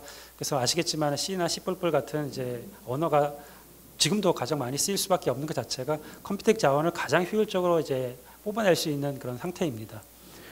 그런데 이제 현재 입장에서는 어떻게 되느냐 보게 되면은 컴퓨터는 뭐 널려 있습니다. 아시겠지만은 저도 이제 집에 컴퓨터가 하나 있고, 애가 쓰는 컴퓨터가 있고, 사무실에 컴퓨터가 있고, 회사에 컴퓨터가 있고, 지금은 뭐 데이터 사이언스 업무를 하기 위해서 또 클라우드 쪽에 버추얼 이제 머신이라든가 이런 것 자체 수도 없이 많은 컴퓨터를 쓰게 됩니다. 거꾸로 말해서 컴퓨터 자원은 과거에 비해서 굉장히 이제 억세서블 해야 된다. 어쨌든 경제적으로 굉장히 싼 그런 부분이 됐었는데, 문제는 사람에 대한 인건비가 굉장히 높아졌다는 거죠. 그래서 R이나 파이썬처럼 이런 하이 레벨 그 프로그램 랭귀지가 데이터 사이언스에 가장 많이 쓰일 수밖에 없는 것 자체가 이와 같이 이제 그 어떻게 보면 가장 희소한 자원이, 앞쪽에서도 연사분들께서 말씀하셨지만은 데이터 사이언티스트를 좀 구하기 힘들다. 이 부분만 있으면은 지금에 있는 데이터라든가 클라우드 자원을 가지고 얼마든지 좋은 이 데이터 이코노미라든가 이쪽에서 성과를 낼 수 있는데 그게 힘들다라고 하는 적인 측면에서 봤었을 때 밸런스를 맞출 수 있도록 지금처럼 이제 인지 쪽에 쉽게 이제 코딩을 해서 생산성을 높일 수 있는 쪽으로 이제 많이 진화가 되다 보니 오픈 소스도 많이 좋아지고, 결국 오픈 소스나 데이터가 많아진다 그러면 그걸 가지고 꿰서 뭔가 밸류를 만들어낼 수 있는 데이터 사이언티스트가 필요한데, 데이터 사이언스도 한정된 자원을 가지고서 시간을 가지고서 업무를 해야 되기 때문에 생산성을 높일 수 있는 R이나 이제 파이썬 이런 이제 그 하이 레벨 데이터 사이언스 언어가 상대적으로 이제 각광을 받고 있고, R 같은 경우에도 과거의 베이스 R이 아니라 타이디버스라고 해서 극도의 생산성을 높일 수 있는 새로운 패러다임이 뭐 제시가 됐고, 사실 성공적으로 지금 이제 현업에서 적용돼서 사용되고 있습니다. 앞쪽에서 말씀드렸지만은 이제 데이터 사이언티스트가 너무나 이제 비싸고 이제 찾기 힘든 탤런트고 품질 이제 편차도 크다 보니까 결국은 이제 자동화에 대한 부분이 나오는 거죠. 뭐 아시겠지만 저도 뭐 그런 세대지만은 과거에 보게 되면 데이터를 하나 주면서 통계학 전공자한테 데이터의 뭐 인제 시점부터 해서 클렌징 모델 만들고 보고서까지 해서 하는 것 자체를 다 했었던 수자가 모델이었다고 하면은 지금은 이제 많이 상당히 분업화됐었죠.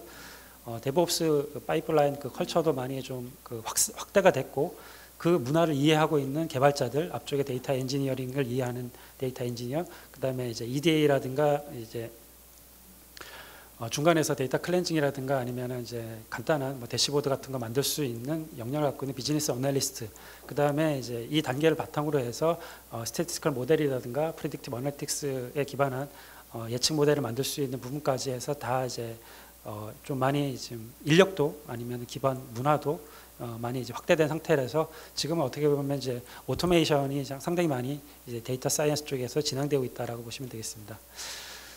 다음적 한적인 측면에서 보게 되면은 이제 현재의 그 데이터 사이언스라든가 산업을 이해하기 위해서는 마이크로 서비스 아키텍처가 꼭 필요합니다. 왜 그러냐면은 불과 10년 전만 해도 굉장히 비즈니스 문제를 가지고서 소프트웨어나 데이터 사이언스 문제를 바꿔가지고 하는 건 단순했습니다. 왜 그러냐면은 데이터베이스는 오라클을 썼으면 됐고, 개발 언어는 자바를 썼으면 됐고, 뭐 프론트엔드는 적당히 이제 그 넣어가지고 했으면 됐었던 그런 상태인 거고, 거기에 맞춰가지고 이제 소프트웨어 벤더들도 그런 모델에 맞춰서 사스라든가 IBM 같이 어떻게 보면 모노리틱 아키텍처를 갖고 있는 엔진을 제공하는 형태가 이제 나왔던 거죠. 그런데 시간이 지나가지고 지금은 다 이제 마이크로 서비스 아키텍처 형태로 이제 진화가 된 거고, 파이썬 쪽도 마찬가지지만은 이제 그 데이터 과학을 가장 많이 하고 있는 R 같은, 물론 R 스튜디오 많이 스폰서를 해서 하고 있지만은 그 생태계를 봐도 마이크로 서비스 아키텍처를 굉장히 잘 서포팅하는 모듈화된, 그다음에 잘 인터페이스된 타이디버스 프레임워크에 맞춰가지고 지금 이제 생태계를 이제 구성되어 있는 상태이기 때문에 저걸 잘 꽂아서 저희가 이제 마이크로 서비스 아키텍처 만들듯이 데이터 사이언스 제품 자체도 저와 같은 형태로 이제 개발되는 형태로 지금 진화를 하고 있습니다. 앞쪽에서 말씀드린 것처럼 마이크로 서비스 아키텍처를 사실은 이제 뭐 컴퓨터 사이언스적인 측면에서도 이해할 수 있긴 하겠지만은 데이터 사이언스적인 측면에서도 필히 뭐 이해하는 게 필요하기 때문에 이것에 대해서 잠깐만 이제 검토를 하겠습니다. 그 전에 일단 이제 그 정형 데이터에 대한 부분을 설명해 드리면, 사실은 Y = fx가 이제 머신러닝의 회귀 분석에 관련된 이제 모든 건데, 데이터 사이언스적인 관점에서 보게 되게 되면은 과거에는 정형 데이터, 즉 Y를 가지고서 물론 이제 RDB 안에서도 그 내부적으로도 인과관계를 추론하기 위해서 여러 가지 모델을 만들긴 하겠지만은 사실은 데이터가 너무 귀한 자원을 수집하는데 어렵기 때문에 RDBMS처럼 여러 가지 좋은 특징이 만족되는 이제 고가의 어떻게 보면 가장 잘 정리된 이런 시스템으로 저희가 이제 만들어지기 시작을 했었던 거죠. 저것이 이제 한 세대를 풍미했었다고 이제 보면 되는 거고, 그 다음 세대는 어떻게 됐냐면은 저는 RDBMS 세상과는 다르게 비정형 데이터, 뭐 텍스트, 요즘에 이제 저희 회사도 가장 많이 하는 게 이제 자연어 처리 쪽 관련되는 데이터 사이언스 업무를 가장 많이 합니다. 뭐 OCR부터 시작을 해서 NLP 엔진이라든가 그다음에 버트 엔진을 활용을 해가지고 계약서를 인식한다든가 이런 부분 자체를 많이 하고 있는데, 나와 있는 것처럼 이런 정형 데이터가 아닌 이제 비정형 데이터를 뭔가 이제 담을 수 있는 NoSQL이 나온 거고, 그러면서 이제 든 생각이 뭐냐면은 저런 이제 그 RDBMS에서 잘 정리된 어떤 결과값을 지금 굉장히 이제 싼 형태로 많이 이제 그 저장되어 있는 NoSQL에 있는 여러 가지 비정형 데이터하고 어떻게 엮을 수 있는 거냐, 그런 적인 측면에서 전통적인 이제 통계 모델 가지고서는 이제 한계가 있는 거죠. 그러다 보니까 이제 여기 나와 있는 것처럼 이제 머신러닝 모델이 이제 들어가는 거고, 거기 관련돼서 이제 여러 이제 생태계가 만들어진 거고, 저게 이제 자꾸 쌓이다 보니까 한두 번 만들다 보니 왜 그걸 계속 반복을 하느냐, AutoML을 써가지고 하게 되면은 상당히 많은 부분을 이제 기계가 처리하고 나머지 부분을 이제 사람이 더 잘할 수 있는 부분만 하게 되면은 전체적으로 봤을 때 더 효율적이고 많은 가치가 나오지 않겠느냐, 이런 측면으로 좀 진화가 되고 있는 게 상태입니다. 결국은 이제 요 이제 모델이 이제 가장 중요한 거고, 요것을 사례로 해서 뒤쪽에 이제 타이디버스 플레이워크를 이용을 해가지고 토이 사례를 제가 말씀을 드리겠습니다. 사실은 그 토이 사례를 이제 그 산업 현장을 넘겨갖고 프로덕션 한다는 건 좀 다른 의미이긴 하지만은 어쨌든 이제 전반적인 그 맥락은 다 포함되어 있는 걸로 이해하시면 되겠습니다.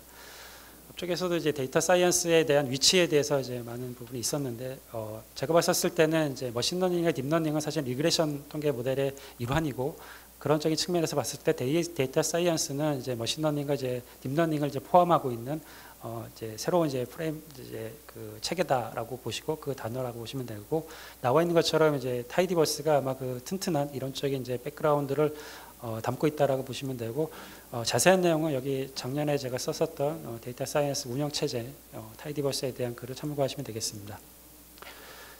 여기 나와 있는 것처럼 이제 작업 흐름은 이게 이제 타이디버스에서 이제 그 워크플로우를 제시한 건데 이제 프로그램 이제 데이터 사이언스 프로덕트를 만들기 위해서 결국은 이제 데이터를 가져와서 타이디한 데이터 포맷으로 이제 막 만든 다음에 저희가 트랜스포메이션, 비주얼라이제이션 모델에 대한 이제 과정을 이제 계속 반복을 하게 되는 거고 저것을 이제 커뮤니케이션 하기 위해서 커뮤니케이션이 크게 두 종류인데 첫 번째는 이제 사람하고 이제 커뮤니케이션 하기 위해서 저희가 보고서를 쓰는 그 단계가 하나 있고 두 번째는 요즘에 가장 이제 인건비라든가 RPA라든가 이런 부분이 많이 들어오다 보니까 중간에 UI라든가 이런 이제 사람이 이제 간섭이 들어가게 되면은 비용에 대한 부분도 좀 많이 걱정이 되고 두 번째는 이제 사람이 가입되게 되게 되면은 이제 그 프로드라든가 어쨌든 뭐 여러 가지 이제 그 좋지 않은 원래 이제 시스템을 기억했었던 것과는 다른 의도로 또 오납용되는 게 있어가지고 그 사람의 간섭을 최대한 이제 배제하는 쪽으로 이제 자동화를 시키고 있는데 다시 말씀드려가지고 저 의사소통은 단순하게 사람하고의 이제 데이터 사이언스 프로덕트를 의사소통하는 것뿐만 아니라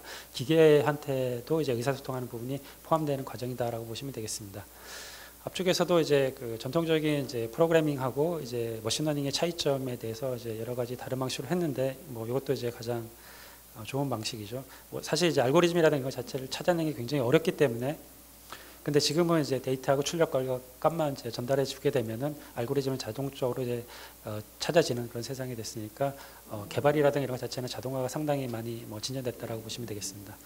더불어서 이제 오토ML로 이제 저희가 이제 모든 이제 그 모델링 과정을 자동화를 하게 되게 되면은 이게 완전히 소프트웨어 개발 과정으로 이제 변모하게 됩니다. 그래서 이 모델링을 이제 가장 많이 만드는 이제 그 R 쪽에 있는 이제 그 예측 모형 이제 개발자들이 이제 차용한 게 어떤 거냐면은 아시겠지만 2000년대 초반에 IBM에서 레셔널 소프트웨어에서 RUP라고 해서 그런 이제 개발 방법론을 이제 제안했습니다. 소프트웨어 품질 높이기 위해서 유니파이드 프로세스를 이제 제시를 했는데 역시 동일한 방식으로 이제 그 모델링을 만들 때도 RUP 방식을 여기다가 이제 도입을 해가지고 전통적으로 이제 그 사람이 만드는 알고리즘이 아니라 기계가 이제 만드는 알고리즘에 대해서도 이와 같은 형태로 이제 품질을 확보하지 않으면은 경쟁력이 없는 형태로 이제 진화를 하고 이런 쪽에 대한 연구가 계속 많이 이제 활발해지고 있는 걸로 이해하시면 되겠습니다. 다음에 이제 그 타이디버스 관련돼서는 앞쪽에 이제 말씀드린 것처럼 모노리스크한 이제 그 아키텍처가 이제 분해되는 과정인데 이제 데이터 사이언스에서도 마찬가지로 그래머 오브 X라고 하는 형태로 해가지고 이제 저게 이제 분해가 되는 거죠. 분해를 되는데 아무렇게나 쪼개면은 그 의미는 없는 거고 일관된 체계를 가지고서 이걸 잘 쪼갰을 때 나중에 그것을 여러 가지 조합을 했을 때 레고 블록처럼 레고 블록들 보시게 되면은 이제 아주 좋은 이제 인터페이스랑 이런 형태로 돼 있지 않습니까? 그런 형태로 이제 진화되는 거고 글쓰기에도 이제 이걸 적용했었을 때 데이터는 이제 물론 데이터 사이언스에 나온 여러 가지 그 산출물이 들어가겠지만은 마크다운이라는 것하고 이제 접목을 시켜가지고 싱글 소스 멀티 유스 개념으로 해서 책, 블로그, 기타 등등의 여러 이제 데이터 사이언스 프로덕트를 이제 만들게 되는 형태로 되고 물론 이제 데이터의 이제 머니플레이션 관련돼서 이제 디플라이어를 해서 이제 플라이어가 이제 여러 가지 이제 그 공구들 조합을 한 건데 마찬가지로 이제 데이터도 저렇게 원하는 해대로 뜯고 빼고 할 수 있도록 잘 정리된 게 디플라이어이고 그래프 자체도 이제 나오는 거죠. 전통적으로는 이제 원 그래프 따로, 선 그래프 따로, 막대 그래프, 산점도 따로 했었는데 저 그래프 종류가 몇 개 없을 때는 상관이 없었지만 저게 이제 수십 개, 수백 개 이제 늘어나는 걸 뭐 충분히 많이 보시잖아요. 그때마다 인터페이스를 새로 다 그 만들어서 학습을 해서 사용을 한다는 것 자체는 불가능하거든요.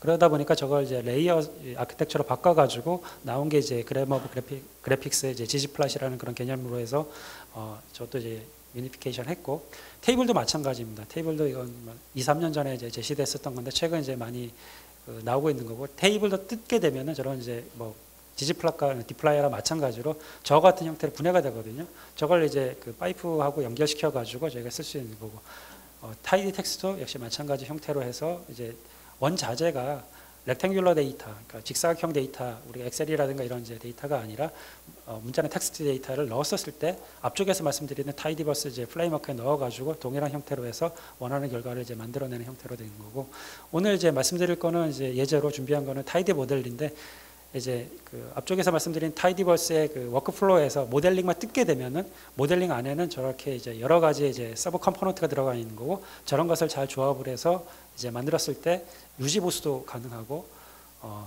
개발하기도 쉽고 뭐 여러 가지 부분에 장점이 많은 이제 그 결과물이 나오게 됩니다. 예를 들어서 이제 펭귄 데이터 사이언스를 한번 말씀드리고 싶은데, 워낙에 이쪽 데이터 사이언스 쪽에 많이 그 발전되다 보니까 얼마 전에 이제 그 미국에서 블랙 라이브스 매터 그 운동도 일어나고 해서 성차별이라든가 뭐 여러 가지 문제가 있어서 우리가 존경하는 R.A. 피셔 자체도 유탄을 맞으셔가지고 더 이상, 저도 이제 그걸 통해서 알았는데 R.A. 피셔가 이제 우생학자라 그래가지고 차별에 관련돼서 좀 그 기고한 것도 있고 해서 증거가 명확하게 나와 있습니다. 그래서 그런 이제 우생학자가 물론 이제 통계학에 많은 기여를 했긴 하겠지만은 그런 부분을 인정하더라도 이제는 이제 그 아이리스 데이터처럼 이런 데이터를 쓰는 게 아니라 펭귄 데이터처럼 좀 데이터 사이언스에서도 동일한 역할을 하게 될 때 그런 이제 그 어떻게 보면 이제 차별이라든가 이런 이제 불공평하고 불평등한 이런 내용을 좀 자제한 상태에서 뭔가를 하는 게 좋지 않겠다라고 해가지고 이제 펭귄 데이터가 아이리스 데이터를 이제 대체하고 있습니다. 그래서 탐색적 데이터 분석 관련돼 가지고는 뭐 저기 타이디 투스데이 관련되는 그런 내용들이 많이 나와서 이 내용을 보시면 되고, 여러분들이 이제 그 뭔가 예측을 하게 되면 와이너클 FX의 모델인데 결국 이제 모델 아키텍처를 어떻게 잘 고를 거냐에 대해 가지고 고민이 많은데, 여기 타이드 모델즈의 여러 가지 이제 싱글 인터페이스를 통해 갖고 100 몇 개 정확한 숫자는 너무 많아가지고 기억이 안 나지만은 그런 이제 상당히 많은 예측 모델을 저 인터페이스를 가지고서 해결할 수 있고, 물론 이제 블랙박스 모델이다 보니까 전통적인 이제 모델 말고 이제 추가적으로 해야 되는 게 하이퍼 파라미터 튜닝이 필요한 모델들이 많지 않습니까? 거기에서도 역시 마찬가지로 자동화해서 그런 부분이 되는 거고, 배포 관련돼서 이제 결국 기계와 커뮤니케이션을 저희가 많이 해야 되기 때문에 모형의 산출물 자체도 RESTful API를 가지고서 이제 자동화시킬 수 있는 부분이라서 저도 이 RESTful API 플럼버를 3, 4년 전에 썼었는데 지금은 상당히 이제 품질도 안정돼 있고 많이 이제 그 검증됐기 때문에 사용법도 많이 나와 있고 해서 좋을 것 같습니다. 그다음에 역시 마찬가지로 이제 explainable AI 블랙박스 모델 만들었다 그러면 그 모델이 어떻게 동작하는지 확인을 해야 되는데, 그 관련돼서 한 줄이면은 데일렉스라고 하는 이제 그 패키지를 통해 가지고서 우리가 만든 그 블랙박스 모델이 어떤 특성을 갖고 있는지도 정확히 알 수 있는 그렇게 됐습니다. 거기에 이제 모형 평가에서 베이지안 모델 들어가는 내용도 들어가 있고, 여기는 이제 그 샤이니 그 이 대시보드를 써가지고 이제 그 어떻게 보면 이제 사람과 커뮤니케이션하고 모델이 어떻게 되는지 이제 설명하기 위해서 웹 인터페이스를 씌운 그 사례를 이제 만들었었는데, 제가 이제 이 발표 자료는 인터넷에 공개해놨으니까 이게 사실 GIF로 저장돼 있어가지고 저 모델이 어떻게 이제 작동되고 저 코드를 만들기 위해서 프리딕티브 모델하고 그다음에 샤이니 웹앱하고는 어떻게 되어 있는지 보시면 되겠습니다. 마지막으로 제가 한 가지 말씀드리고 싶은 건 뭐냐면은, 사실 이제 데이터 사이언스가 기존에 이제 소수의 사람들이 이제 어떻게 보면 이제 특별한 이제 재주를 갖고 있는, 어떻게 보면 뭐 재능적인 부분도 있고 아니면은 좋은 학교에 나와 있기 때문에 좋은 스승을 만났기 때문에 그런 이제 스킬셋을 가질 수 있지만은 지금 이제 인터넷도 되고 깃헙도 그렇고 이제 여러 가지 미덥, 데이터 사이언스 미덥도 이제 많이 나오면서 이런 이제 그 데이터 사이언스 관련되는 기술들이라든가 경험들이라든가 이런 것 자체를 어떻게 기업에 유용할 뿐만 아니라 사회에도 유용하게 할 수 있을까라고 해서 상당히 많은 그 미덥이라든가 이런 이제 커뮤니티들이 있습니다. 이런 활동을 통해 가지고서 이제 정보를 공유를 하면서 아마 이제 더 다음 단계로 아마 나아갈 걸로 생각이 듭니다. 네, 여기까지가 제가 준비했었던 내용입니다. 감사합니다. 네, 이광춘 상무님 발표 감사합니다. 이상으로 주제 발표를 모두 마치도록 하겠습니다. 수고해 주신 세 분께 모두 감사 말씀드립니다. 다음으로 토론을 진행해 보도록 하겠습니다. 먼저 인하대학교 김승환 교수님께서 발표와 관련된 논평을 해주시겠습니다. 예, 최대우 교수님하고 박정현 대표님, 이광준 상무님 발표 잘 들었습니다. 세 분 다 이제 공통적으로 그 기존의 이제 정형 데이터 이외에 비정형 데이터가 우리 주변에 이제 많이 나타나고 있고, 그 비정형 데이터를 어떻게 잘 사용할 것이냐라는 문제에 대해서 좀 집중적으로 좀 말씀을 해주셨던 것 같고요.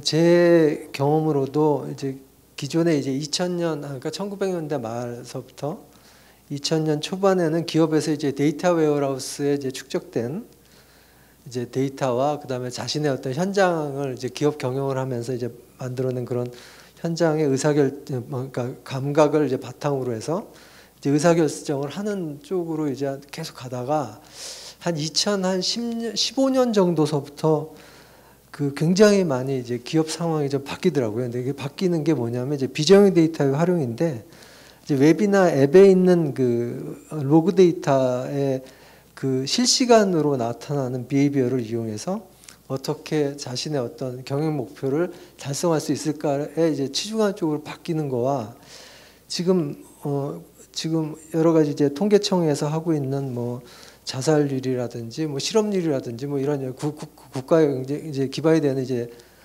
이런 거를 만들 때도 이제 비정형 데이터 활용이 굉장히 필요하다라는 좀 생각이 좀 들었고요.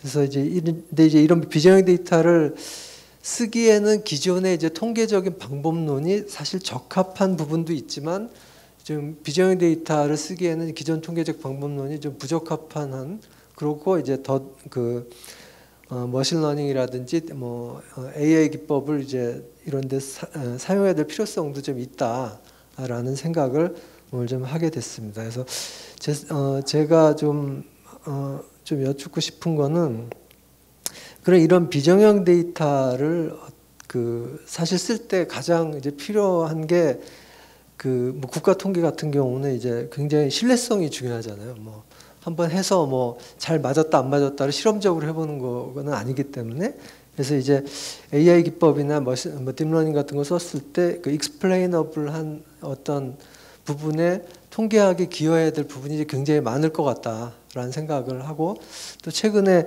AI를 공부한 이제 분들이 뭐 요즘은 뭐 AI를 뭐 그 전공에 상관없이 공부하고 있기 때문에 여러 이제 분류에서 좀 익스플레이너블한 부분은 좀 많이 스킵하고 굉장히 설명력 위주의, 예측력 위주의 그런 모형을 만드는데, 조금 더 우리는 그 익스플레이너블한 그런 AI를 기법을 많이 사용하는데 조금 많은 좀 노력이나 좀 그런 걸 해야겠다는 생각이 들고요. 이제 그러기 위해서 데이터 사이언스를 뭐 지금 공부를 하시는 분이나 연구하시는 분, 혹은 학교에서 강의하시는 분, 또 직접 현업에서 사용하시는 분들은 뭐 어떻게 좀 그 이런 부분, 익스플레이너블 AI에 대해서 중요성을 생각하고 계신지 좀 여쭙고 싶습니다. 발표자분들께. 예. 이상입니다. 네, 김종환 교수님 말씀 감사합니다. 다음으로 한국전자통신연구원 임수종 책임연구원께서 발표와 관련된 논평을 해주시겠습니다. 네, 안녕하십니까. 전자통신연구원의 임수종입니다. 세 분 발표 잘 들었고요. 전반적으로 이제 데이터 과학 개관하고, 그 다음에 실제적으로 통계청에서 적용된 그 머신러닝 기법에 대한 것, 그리고 전반적인 그 데이터 과학 산업 적용에 대한 부분을 들었는데요. 일단 저는 이제 자연어 처리를 뭐 20년 넘게 연구하고 있는데, 실제로 지금 인공지능 시대가 되면서 전에는 제가 이제 연구하던 자연어 처리가 굉장히 좁은 범위 내에서 쓰였는데, 심지어는 지금 이제 국가통계청에서도 이런 자연어 처리 방법이 쓰인다는 것이 참 세상이 많이 바뀌었다는 것을 느끼고 있고요. 자꾸 이제 여러 가지 얘기해 주신 것 중에서 데이터에 대한 부분을 많이 말씀해 주셨는데, 일단 뭐 말씀해 주신 것 중에 제가 이제 뭐 질문이라고 첫 번째 드리고 싶은 게, 이제 빅데이터라는 개념과 그 다음에 그것을 조금 가공해서 인공지능에 쓰려고 하는 AI 학습용 데이터를 구분을 하고 있는데, 이것들이 이전에는 조금 많이 구분이 많이 돼 있었습니다. 근데 이게 하신 내용 중에서도 뭐 버트라든지 뭐 GPT-3라든지 이런 언어 모델이 나오면서 이것들의 경고가 모호해졌는데 이런 것들에 대한 데이터의 가치가 향후에 정말 빅데이터가 커지면서 AI 학습용 데이터의 가치를 조금 떨어뜨릴 것인지 아니면은 이것들이 기존에 생각했던 대로 계속 갈 건지 아니면 그런 것들이 어떻게 결정이 되는지 하는 부분들, 그러니까 어떤 기술적인 요인일지 아니면은 환경적인 요인일지라는 것들이 좀 궁금하고요.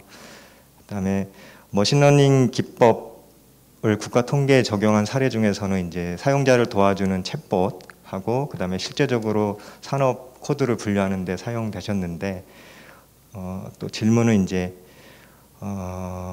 현재는 자연어 데이터만 가지고 적용을 하셨는데 실제적으로 지금은 데이터들이 굉장히 많이 융합이 되고 있습니다. 이를테면 이미지하고 텍스트, 그다음에 음성하고 뭐 이미지라는 것들이 많이 융합이 되고 있는데 실제로 제가 알기로는 이제 통계청에서 많이 다루는 데이터들은 이제 숫자, 뉴메리컬 데이터로 알고 있는데 이것들이 혹시 자연어 처리하고 자연어 데이터하고 결합이 돼서 향후 이제 통계청 업무라든지 국가 통계를 수행하는 데서 혹시 계획이 있으신지 좀 궁금하고요.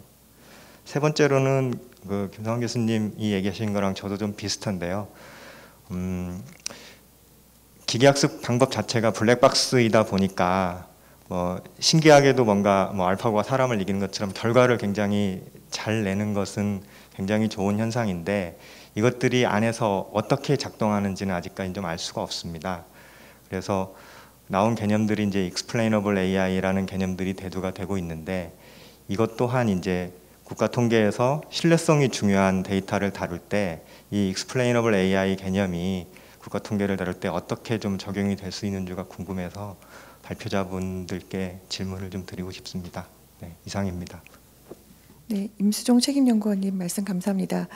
두 분께서 말씀의 이제 질문의 주제로 몇 가지를 공통적으로 말씀해 주셨는데요. 국가 통계 적용할 때의 어떤 고려사항이라든지 제한, 그 다음에 공통적으로 그 explainable AI에 대한 신뢰성 그런 부분, 그리고 또 빅데이터와 인공지능 학습 데이터의 가치 변화, 만약에 변화한다면 어떤 요인이 그런 것들을 결정했는지, 그리고 그거 외에도 통계청에서 앞으로 빅데이터를 활용한 어떤 방향성 이런 질문 해주셨던 것 같습니다.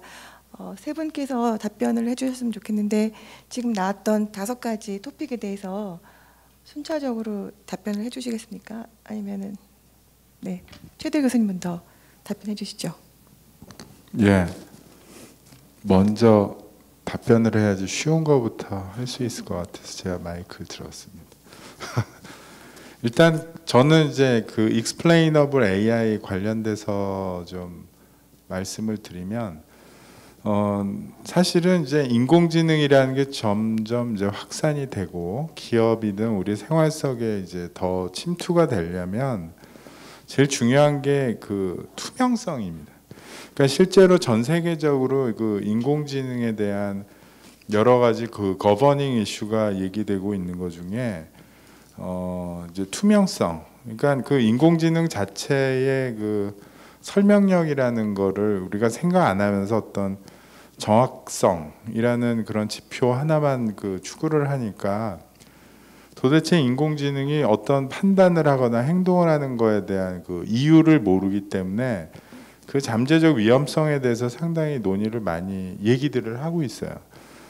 그 다음에 실제로 이러한 인공지능을 기업에 적용하는 일들을 진행하다 보면은 성능은 좋은데 왜 그러는 거야 라는 거를 상당히 알고 싶어 하세요.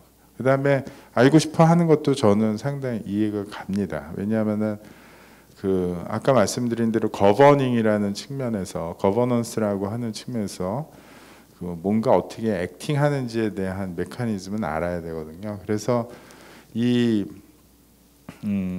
XAI라고 하는 게 받쳐주지 않으면 이거 인공지능의 어떤 진정한 그 확산이 개런티 될 수가 없다라는 거고요. 조금 이제 그 대신에 우리가 XAI라는 거에 대해서 좀 알아야 될 게 뭐냐면은 저는 기본적으로 인공지능에 대한 어떤 그 메커니즘을 이해하는데 아까도 제가 이제 잠깐 제 발표상에서 얘기한 것처럼 그런 하나의 그 복잡한 난파라메트릭한 어프로치, 그러니까 무한 모수적인 개념의 그 모형이 산출해내는 결과를 파라메트릭한, 그러니까 상대적으로 간결한 모형으로 리엔지니어링 하는 겁니다. 그러니까 설명을 목적으로. 그래서 많은 분들이 XAI를 적용했는데 왜 그 AI처럼 정확하지 않아라는 우문을 하시는데, 그거는 굉장히 당연한 거죠. 그러니까 정확한 거는 그런 무한 모수적인 개념의 그 인공지능이 해결을 하는 거고, 그 다음에 설명은 정확도는 떨어지지만 설명력이 좋은 도구로 다시 재해석하는 거다.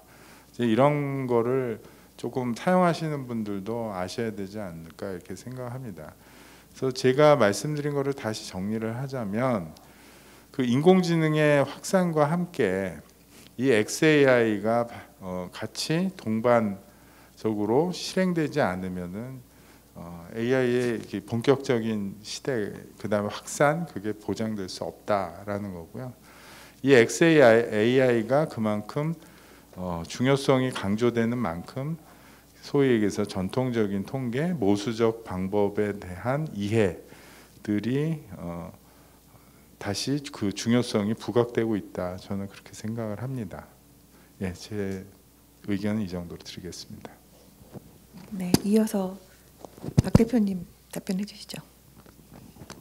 네, 이어서 답변 드리겠습니다. 저도 먼저 조금 그나마 쉬운 답변부터 좀 드리는 게 좋을 것 같습니다. 그 explainability에 대해서 이제 말씀을 주셨던 것 같습니다. 근데 그 이제 보통 인공지능 쪽에서 설명력이라고 하면은 그 크게 두 가지로 좀 구분을 해서 보는 게 좋은데요. 그 설명력이라고 하는 거는 그 interpretability하고 그 explainability를 좀 분리해서 좀 보는 게 좋습니다.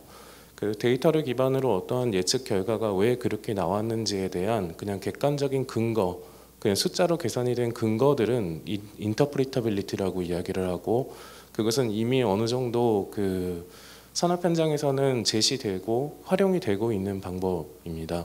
근데 다만 여전히 그게 그 숫자적인 근거들이 제시가 됐다라고 해서 사용자가 그것을 믿고 그 의사결정에 활용을 할 수 있느냐라고 하는 것은 굉장히 다른 문제이고, 여기서 이제 explainability라고 하는 부분이 필요해지는데, 이것은 어떠한 근거에 대해서 그 사용자가 어떠한 관점으로 주관을 가지고 그것을 바라보느냐에 대한 문제입니다. 결국 의사가 어떤 진단 결과를 보고서는 거기에 따라서 그 검사의 결과를 자기가 소견을 이야기를 할 때 그 소견에 해당하는 부분들이 사실 설명력이라고 하는 부분에 더 가깝고, 이것은 객관적인 데이터에 기반할 수는 있겠지만은 그것 자체가 데이터에 기반해서 계산이 되어진 것은 아닙니다. 그렇기 때문에 그러한 주관이 담겨져 있는 설명들을 얼마만큼 잘 신뢰성 있게 확보를 할 것인가가 상당히 중요한 문제가 되게 됩니다. 다시 설명을 드리면은 interpretability라고 하는 수학적으로 계산이 된 근거들은 이미 제공이 되고 있으며, 여기에 따라서 사용자들이 그 계산된 결과값들을 자신이 활용을 함으로써 사용자와 그 피사용자에 그 해당하는 사람들이 그 결과값에 대한 신뢰를 구축하는 데는 상당히 경험이 많이 필요하게 되고, 그 경험이 데이터화 됐을 때 이를 다시 자동화해서 explainability로 그 발전을 시키는 것들에 대한 연구가 현재 진행 중에 있습니다.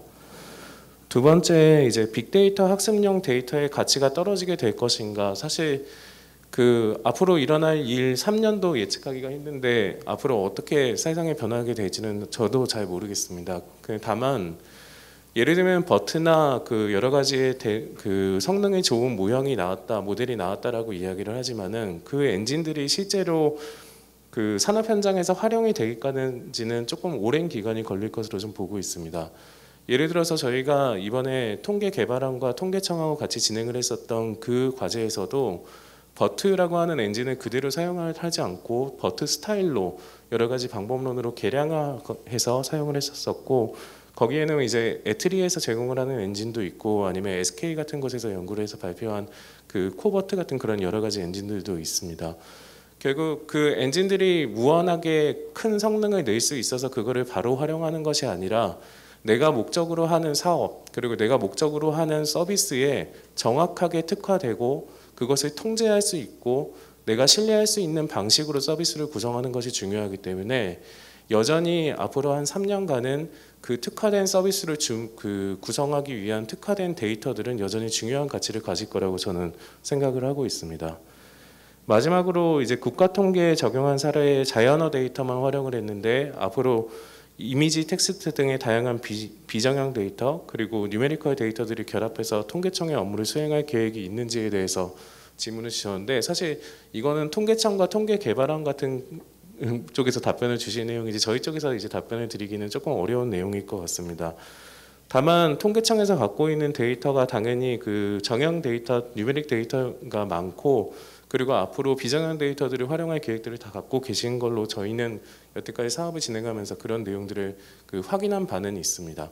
네, 이상 답변 마치겠습니다. 네, 마지막으로 제일 어려운 문제에 대해서 답변을 드리겠습니다. 일단 하나의 사례를 가지고 저는 이제 산업 현장에서 나왔기 때문에 실제로 이제 그 데이터 사이언스 문제가 이제 어떤 문제인지에 대해서 좀 한 가지 말씀드리겠습니다. 지금 이제 그 은행이라든 금융권에서 이제 당면한 가장 큰 문제 중에 하나가 여러분들이 이제 뉴스나 이런 데서 볼 수 있는 라이보라고 하는 이제 그 런던 은행 금리가 있습니다. 그게 2011년 12월 31일 이후로 사용이 금지됩니다. 그 이유는 뭐 아시겠지만은 이게 또 이제 금리 부정이 있었던 거죠. 그 라이보가 이제 결정되는 메커니즘 간략히 말씀드리면은 한 사람이 이제 그 열 몇 군데 이제 그 금융기관에 전화를 해서 큰 은행이죠. 너 나한테 돈 얼마에 금리 얼마에 빌려줄래?라고 해서 그 평균을 내서 이제 하는 건데 거꾸로 말해가지고 그런 형태로 이제 라이보라고 하는 굉장히 중요한 이 금리가 결정이 되다 보니까 5명, 6명 이렇게 이제 모이게 되면은 이제 금리를 왜곡시켜 가지고서 이제 그 큰 이제 회계 부정이라든가 말했던 금융 사고가 이제 발생한 거죠. 그걸 막기 위해서 이제 라이보를 대체할 수 있는 금융기관을 금리를 만들어봐라고 이제 얘기를 한 거고 그 자체가 이제 유예 기간을 가지고 2011년 12월 30일 거꾸로 말해서 2012년 1월부터는 라이보라는 이제 금리를 쓸 수가 없습니다. 근데 이제 문제가 지금 이제 말씀드렸던 비정형 데이터라든가 뭐 이제 설명 가능한 이제 예측 모형이라든가 이런 것에 나올 수밖에 없는 이유가 라이보 계약서는 이제 본질적으로 변동금리입니다. 변동금리 라이보 플러스 얼마 이렇게 돼 있는데 그 자체를 다 고정금리로 바뀌어야 되는데 문제는 이제 계약서가 너무 많은 거죠. 저도 이제 이 봤는데 뭐 500페이지짜리도 있고 대부분이 다 50페이지 이상이 된 영문으로 된 것도 있고 국문도 있고 뭐 그런 형태입니다. 근데 그 문서가 뭐 몇 개 될지 모르겠지만 1000개, 2000개 뭐 이렇게 된다고 치면은 그건 사람이 할 수 있는 범위를 넘어서게 됩니다. 그러다 보니까 이제 그 계약서를 보게 되면은 가장 먼저 해야 되는 게 뭐냐면은 금리라고 하는 이제 숫자를 이제 얼마 되냐 이건 문제 떠나가지고 일단 OCR을 해야 됩니다. 왜냐하면 기계를 처리하려고 그러면 자연어 처리를 하기 위해서는 일단 텍스트를 바꿔야 되니까 OCR을 해야 되는데 OCR을 하기 위해서는 읽어야 되니까 컴퓨터 비전 기술이 또 들어갑니다. 그래서 그걸 비전 기술로 그 텍스트를 가장 잘 추출할 수 있게 만들고 그다음 후처리를 하기 위해서 앞쪽에서 말씀하셨던 버트라든가 이런 기술을 가지고서 이제 그 만들어서 거기에 이제 그 계약서마다 한 100몇 개가 되는 이제 질문지를 모델을 만들어서 던져가지고 그 질문에 대해서 결과를 받는 형태로 이제 이걸 처리해야 되는데 그러다 보니까 앞쪽에서 말씀드렸었던 이제 그 비정형 데이터가 실질적으로 상당히 많은 부분 저희한테 가까이 와 있다는 부분이고 질문 중에 하나가 그 빅데이터하고 인공지능 학습 데이터하고 뭐 차별이라든가 이런 부분에 대해서 말씀하셨는데 결론은 뭐냐면은 두 개를 다 써야 됩니다. 왜 그러냐면 빅데이터가 크긴 하지만은 실제로 이걸 이제 예측 모형을 쓴다고 하게 되면은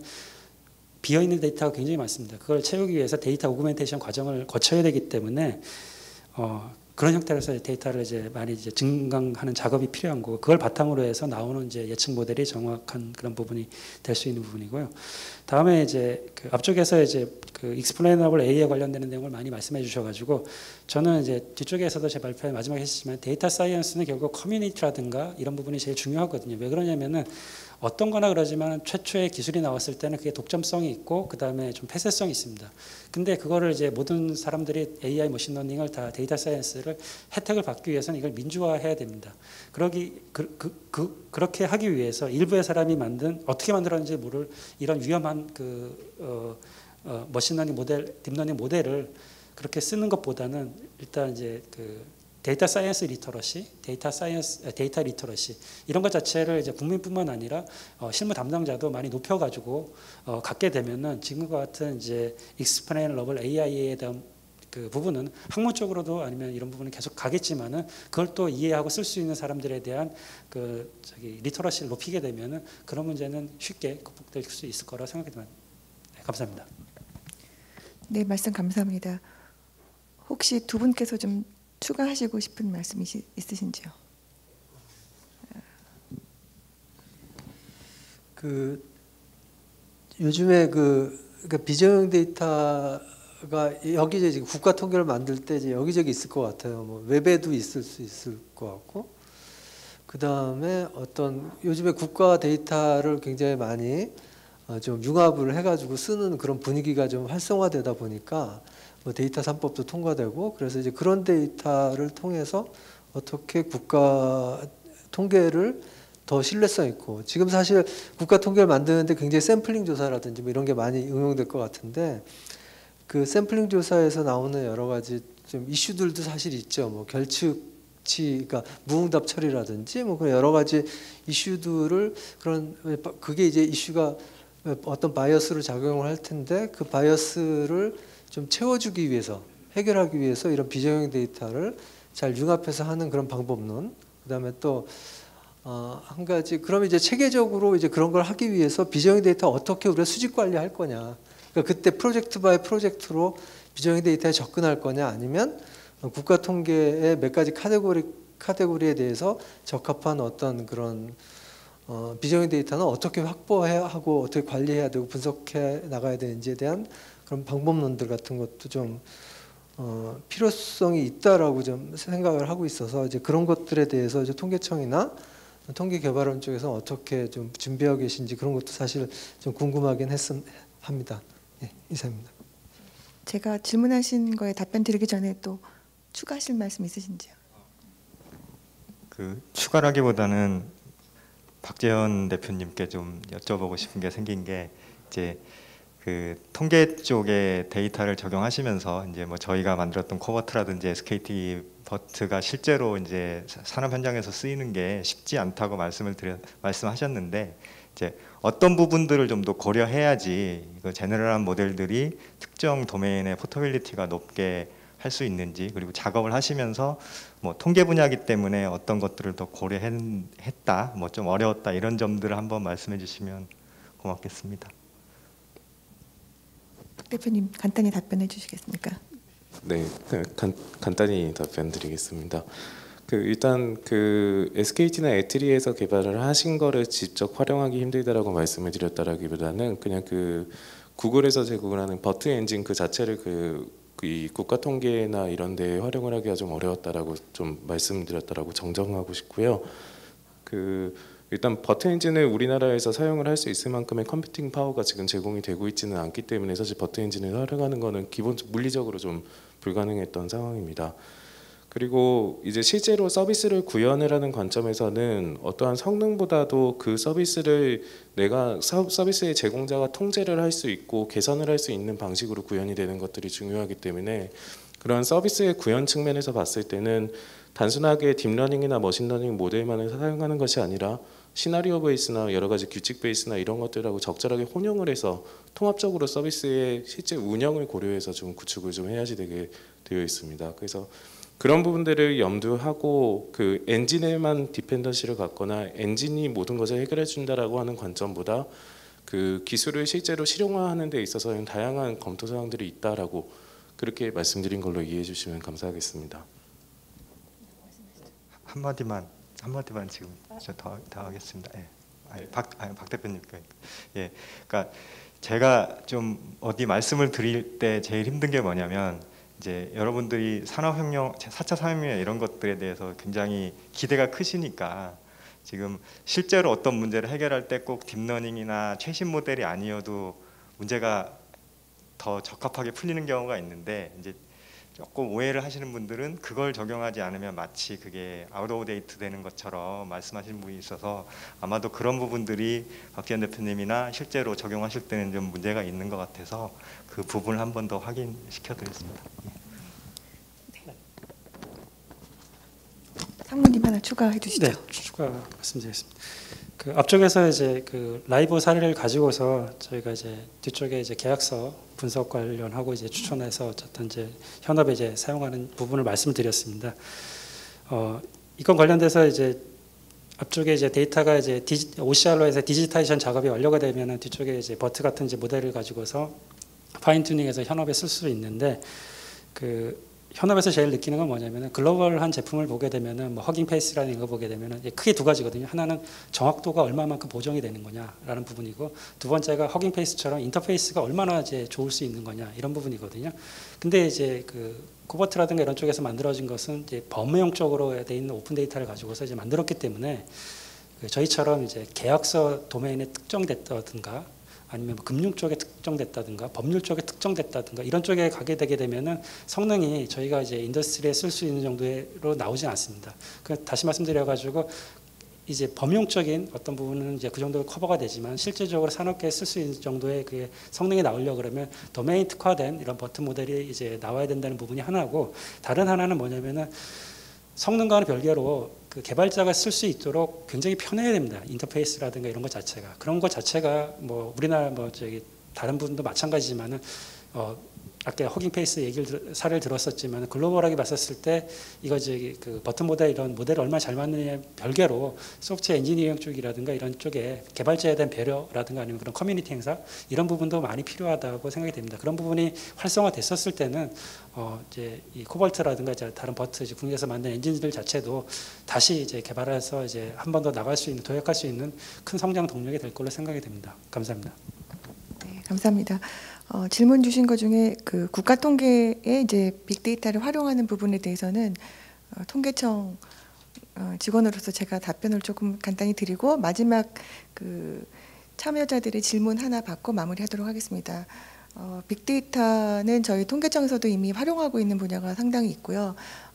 저희 빅데이터과를 위시해서 드론으로 이제 항공뷰를 촬영한 자료를 가지고 농작물 경제조사에 활용한다든지 그런 부분들이 이미 진행이 돼서 승인 통계에 반영하는 부분들도 있습니다. 그리고 빅데이터과는 2015년에 통계청이 처음 생겼거든요. 그 이후로 이제 웹 크롤링 데이터를 가지고 온라인 물가 조사를 그 물가 정보를 끌어와서 저희 물가 동향 자료에 이제 참조값으로 쓰기도 하고, 최근에는 코로나 이후에 마스크 값의 동향을 저희가 거의 실시간성으로 주 단위로 보고를 해서 관련 정책 부서하고 공유하는 그런 일도 했었습니다.